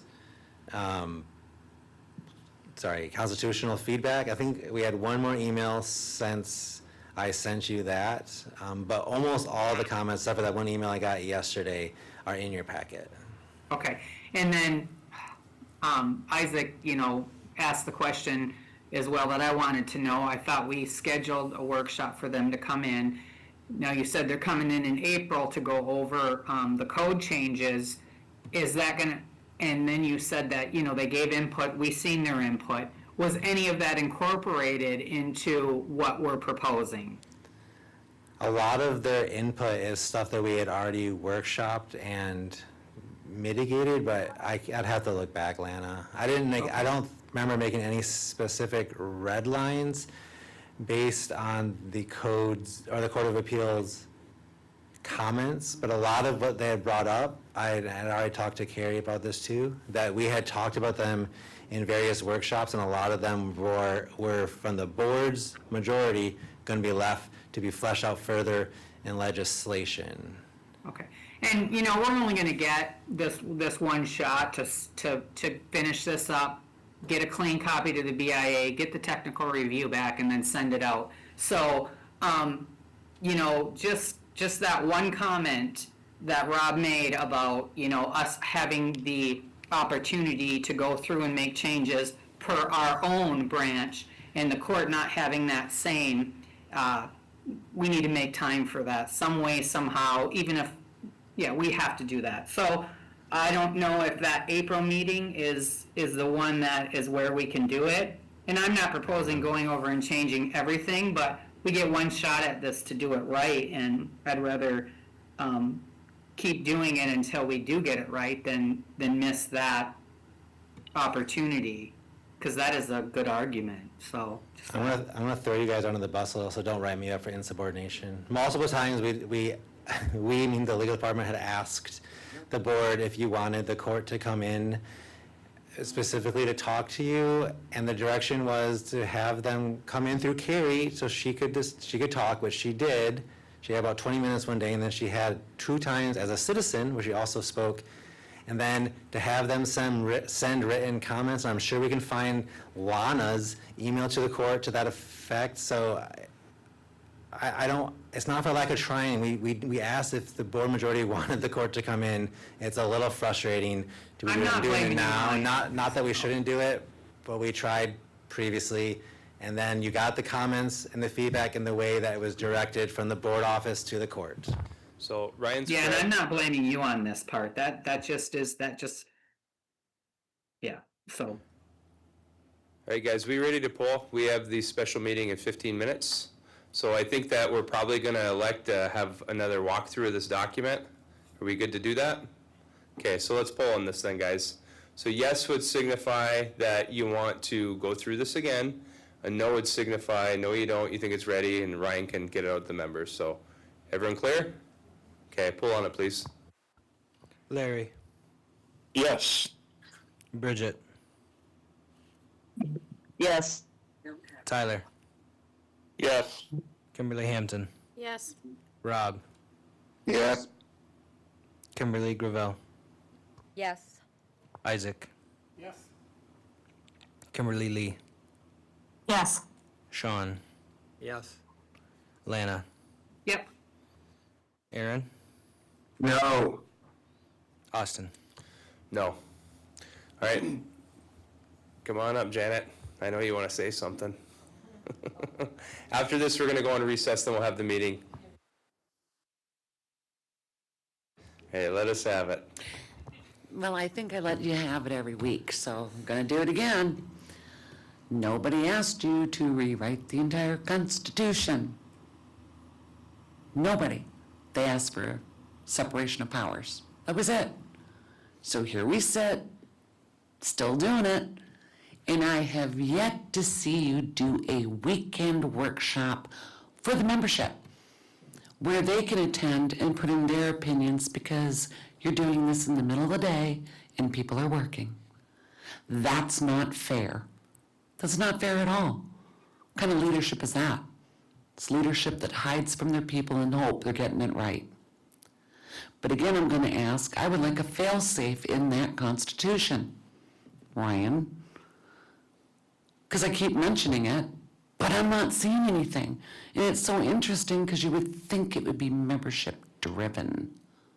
Not all board opinion, right? Not all chair opinion. What about our opinion? Where's our changes? When do we get the opportunity? Along with the court. Because that needs to happen. And you're not doing that. I mean, I'm only here because, hey, I can get here all the time. I specifically don't work on Tuesday for a reason. Seriously. That's why I don't work on Tuesdays. So I can be here. It's not that I want to be here, but I am here. So fail safe, please. It would be appreciated. You know what that is, don't you? Do you know what a fail safe is? Any of you? Something nobody has, but it's needed, that puts a full-on stop for the tribe to be in harm's way from anybody. Right? Any body of government, a fail stop, secures all of our assets from things going wrong. We've lost a lot of money through the years, people. A lot of money. Greektown, how much was that worth when we lost it? Do you know? I know. $820 million down the drain. That's a big hit for the tribe, isn't it? Let's not forget Lansing. How much did that cost us? Lots of money. See, that's the other concern the membership has. Playing with the money. Gotta do better. And I'd really like to see a wage be included for the board. Because if your job is changing, maybe the wage needs to be adjusted. Maybe the wage needs to be less. Because the current wage you have was based off of Greektown that we don't have. Y'all know that too, don't you? Because I know that. They gave themselves that raise because, oh, we got Greektown, that's more work for us to do. Really? What kind of work you been doing? Because I ain't seen nothing. Lots to think about. Thanks. Okay, thank you, Janet. Appreciate it. Let's go on recess. We'll reconvene at 4:30 sharp, which is 10 minutes to have our special meeting. See you guys then.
Everyone, it is 4:30. I'm going to go ahead and call this special meeting to order. We'll start with roll call, please.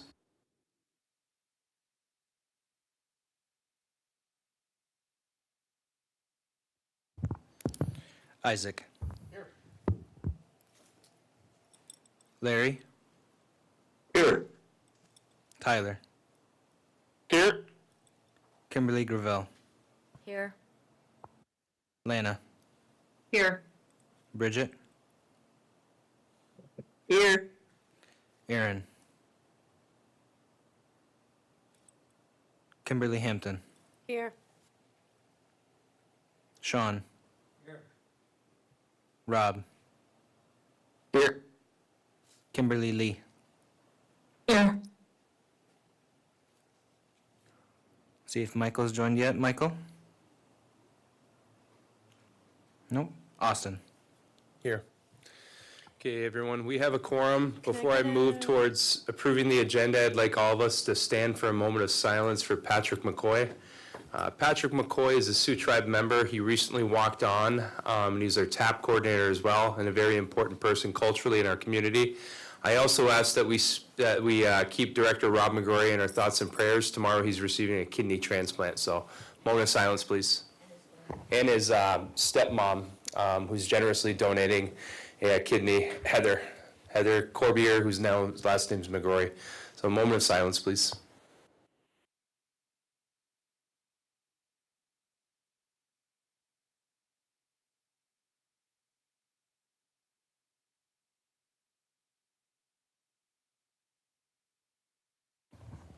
Miigwech. And I would like to motion to excuse the absence of Mike McCurchy. All right, so there's a motion and support to excuse Mike McCurchy's absence. Any discussion? Hearing none, those in support signify by saying aye. Aye. Those opposed? Those abstaining, motion carries and his absence will be excused. On today's agenda, we have one item. It's a resolution titled Amending Operating Agreement with Indian Energy. I'd like to entertain a motion to accept that agenda. Motion. Motion from Isaac Support. and support from Kim Hampton. Any discussion on the proposed agenda? Hearing none, those in support signify by saying aye. Aye. Those opposed? Those abstaining? Motion carries and that agenda is adopted, which brings us to that resolution, which is titled Amending Operating Agreement with Indian Energy. Now therefore be resolved that the Board of Directors hereby authorize and approves amending the IE operating agreement to better address and protect potential tax liabilities for IE and the tribe. Be it further resolved that the Board of Directors hereby authorize and approves the enterprise CEO and the tribe's general counsel to negotiate and finalize the amendment language and to negotiate reasonable consideration to the tribe for the amendment. Be it further resolved that the Board of Directors hereby authorize and approves the enterprise CEO and the tribe's general counsel to negotiate and finalize the consideration language to execute this amendment to include a return of the tribe's initial investment, a preferred return on that investment, and a joint investment account held by IE and the tribe to cover any potential tax liabilities of the tribe. Be it further resolved that the Board of Directors hereby affirms and clarifies that oversight of IE shall be done through the Enterprise Authority, and any future amendments or agreements shall be adopted by the Enterprise Authority. Be it finally resolved that this resolution shall be effective immediately upon the Enterprise CEO and the tribe's general counsel finalizing the necessary language in the amendment and accompanying documents as workshopped with the Board and the Enterprise Authority on March 3rd, 2026. Motion. Motion by Isaac, Support. support by Kim. So Ryan, Danny, could you explain this agreement in as much detail as you can to the membership? So in a nutshell, what this is going to do is provide a payment schedule to Indian Energy to get us repaid for that initial investment that we made towards their company, with a lot of interest tacked on. So gentlemen, whenever you're ready. Yeah, and I apologize, Austin. We sent you guys an amended resolution, but I think we read into the record the older resolution, so. Yeah. Okay, well, with that, then I'd like to entertain a motion to amend based on legal's recommendation and based on what they sent us earlier today. Motion. Support. Okay, motion, which is supported by Kim. So now we're on that amendment. Okay, go ahead, guys. So the amendment for everyone watching adds, it clarifies that the language is finalized, has been negotiated, and is now finalized for consideration of the vote this evening. And it also clearly delineates the over the signature authority to the chair or his designee to execute. That was something that we neglected in the last resolution. And it also adds that this resolution shall be effective immediately upon final execution of all documents signed by the chair or their designee and the representative from Indian Energy, and a caveat that failure of all parties to sign by this Thursday will cause the resolution to be null and void. And it also reiterates and further resolves that the ongoing direct day-to-day management is not from the board of directors, but from the enterprise authority and their CEO. And so in the future, if we have any other action items, we'll be doing it through an enterprise authority meeting, not a board of directors meeting. But this one had to be done initially through the board of directors. Okay, can you explain what this resolution does, though, as far as payment? Yep. So this resolution is the tribe helping out Indian Energy with a potential tax liability and using the tax codes and an amended agreement to allocate more portions of their funds towards the tribe. I don't want to get into all the nitty-gritty of the numbers because they are proprietary, but it does help with our tax status being federally exempt. It allows a lot of those funds not to be taxed federally, which allows for better net revenue and operating money for Indian Energy, as well as a distribution to the tribe. So we will be getting tomorrow a good faith payment from Indian Energy to the tribe in consideration of entering this new operating agreement. We will also be getting in, what's the date? April 30th. Around April 30th, we'll be getting our return on investment plus a preferred distribution. So we're going to get our initial investment return, which we can say that's already public. That was $2.5 million. So we're going to get that back. Plus we're going to get a little extra as a preferred distribution.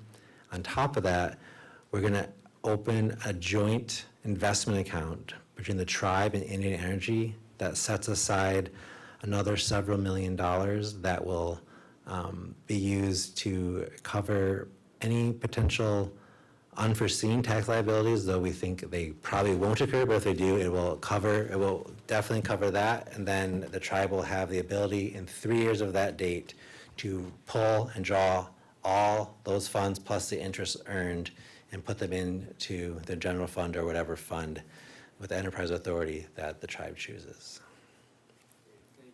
Thank you. So in a nutshell, it makes us whole. It returns that original investment with then some, and this stuff is going to occur very quickly. We're going to get that first installment, I believe, next month, and then that will be a minimum of $2.5 million with extra tacked on, and then there'll be that joint account as well with several $1 million on there as well. So you're looking at a big deal, basically, a big deal and a lot of money coming from Indian Energy to the Sioux tribe. So we've waited a long time for this, and this is nothing but a good thing. So we'll have a board discussion, and again, we're on the motion to amend. Lana? I thought we already approved the motion to amend. Nope, there's a motion and a second. We haven't voted on it yet. Okay. Well, I'm just gonna comment on what we got today and the discussion that we had today. Like I said this afternoon, I didn't support the Indian Energy. It has been a sore spot for the tribal members, but we have finally come. You guys worked hard, Dan and Ryan, to get us here and make us whole and move in a good direction. So I'm in support of this. I asked about the pros and cons of it today, and I'm satisfied with the work that you guys did on it. Moving forward, the one thing that I would like to know, and for the benefit of the membership and on record, is that we do put out, not everybody's here, there's not a lot of members that can come at 4:30 in the afternoon, but like I said this afternoon, if we're not transparent about what we're doing, it's made up, or one or two board members speak on their opinion, and then that can still be made up. So a communication out to the members on exactly what we did within reason of what you can say that's not proprietary, so that our membership knows that this is a good thing moving forward and that there's minimal liability to the tribe, because that has been a hot topic. It's been used in a lot of different categories. So I look forward to a communication out there with them. We pay vendors right now to do communication for us. If we can't do it, get a hold of them, have them write something up. I think you're very capable of doing it, Ryan, and I trust that. So I think that it's very important. That should be a priority to get something out there.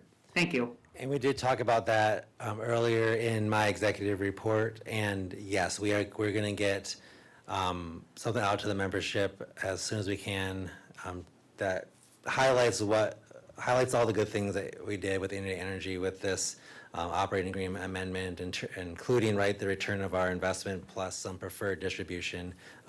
We just won't put anything that would be deemed proprietary, but we'll make sure the membership knows. This is a good thing. This is something we should be happy as a tribe about. Yeah, this is something that we discussed earlier today at communication. So for those of you guys that are watching, there'll be an official communication made by the tribe that gives as much detail into this agreement as we can provide. So I don't see any more hands up, so we'll vote on the amendment. So those in support signify by saying aye. Aye. Those opposed? Those abstaining, motion carries and that amendment is adopted. Now we're back on the main resolution. Any further discussion? Sean? I don't see anywhere in here where the money's going. I don't see anywhere in here where the money is going once we recover it. I would like to make a motion to amend to put minus the fees of recovering this to the elder fund. Give me my motion. Okay, so we have a motion, and what elder fund are you referring to? The Lands Claim Settlement Fund or the elder program that they do their meal programs, everything else? Okay, the Lands Claims Fund. Okay, so we have a motion and support for that purpose, and this is just to amend it. So any discussion on that? Okay, then we'll roll call this. Actually, we have some hands up now. All right, Bridget, then Tyler. Sorry. I think this is campaigning. I'm gonna call it like it is, but I think that we know that we are looking at a deficit and how much it's gonna cost to go through with the 3 branch. And I'm not saying elders don't deserve a raise or anything like that, but I think this is irresponsible to just make this a motion right now to do this without looking at where we need the money.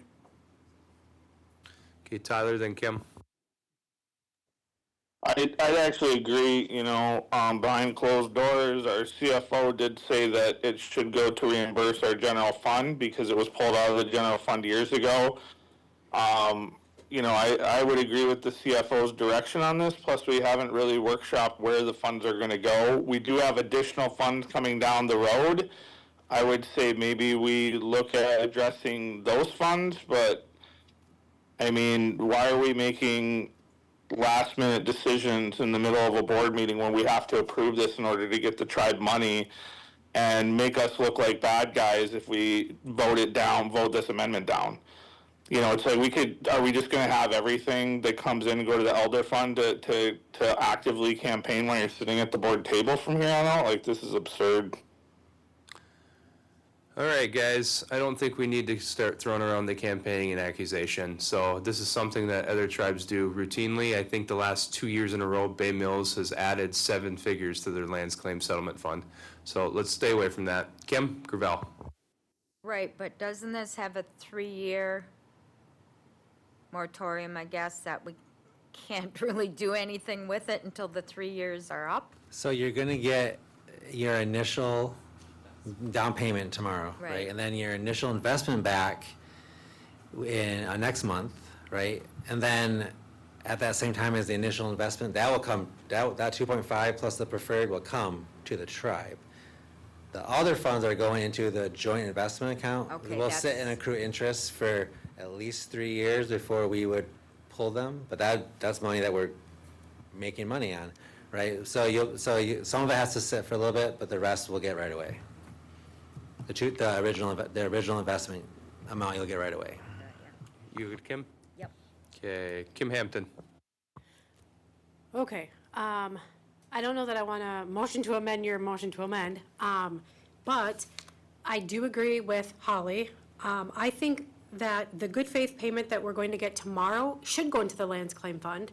Then on April 30th, when we get our 2.5 return on investment, that should go back into the general fund because that's exactly what was taken out.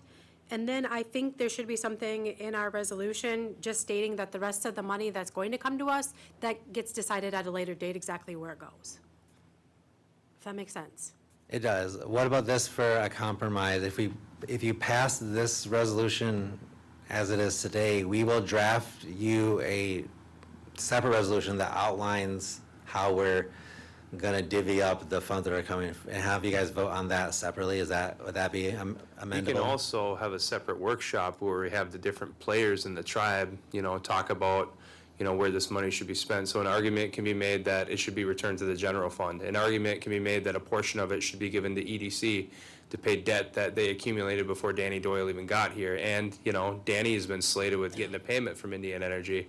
On the same token, our elder payments have been stagnant for a really long time. We haven't invested anything in them. And due to more elders being alive year after year, those checks go down. So we could let this motion to amend die, and then we could have a special workshop on this topic, but let's get the money first. I'd be fine with that. If Ryan agrees to that, I will withdraw my motion. That's my recommendation. All right, Lana.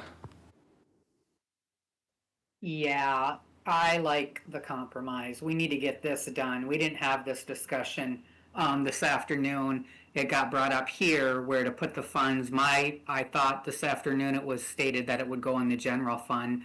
If we were going to have that conversation, it should have been this afternoon, not here. I don't want us not to lag and not getting this moving forward. So I would agree that we have to have that discussion, a professional sit-down discussion with all the stakeholders at the table to see what we can do and compromise where we can put the money.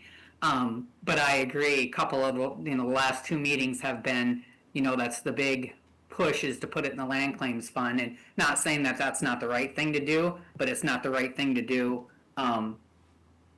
just without having the discussion, because this afternoon it wasn't brought up. Thank you. Okay, anyone else? All right, so if you guys want to workshop this, what I'd recommend is that you let this motion die due to lack of support. Isaac? Yeah, it's hard to have a discussion when your resolution's tabled, so we gotta also consider that, right? Okay, any opposition to this motion dying due to lack of support?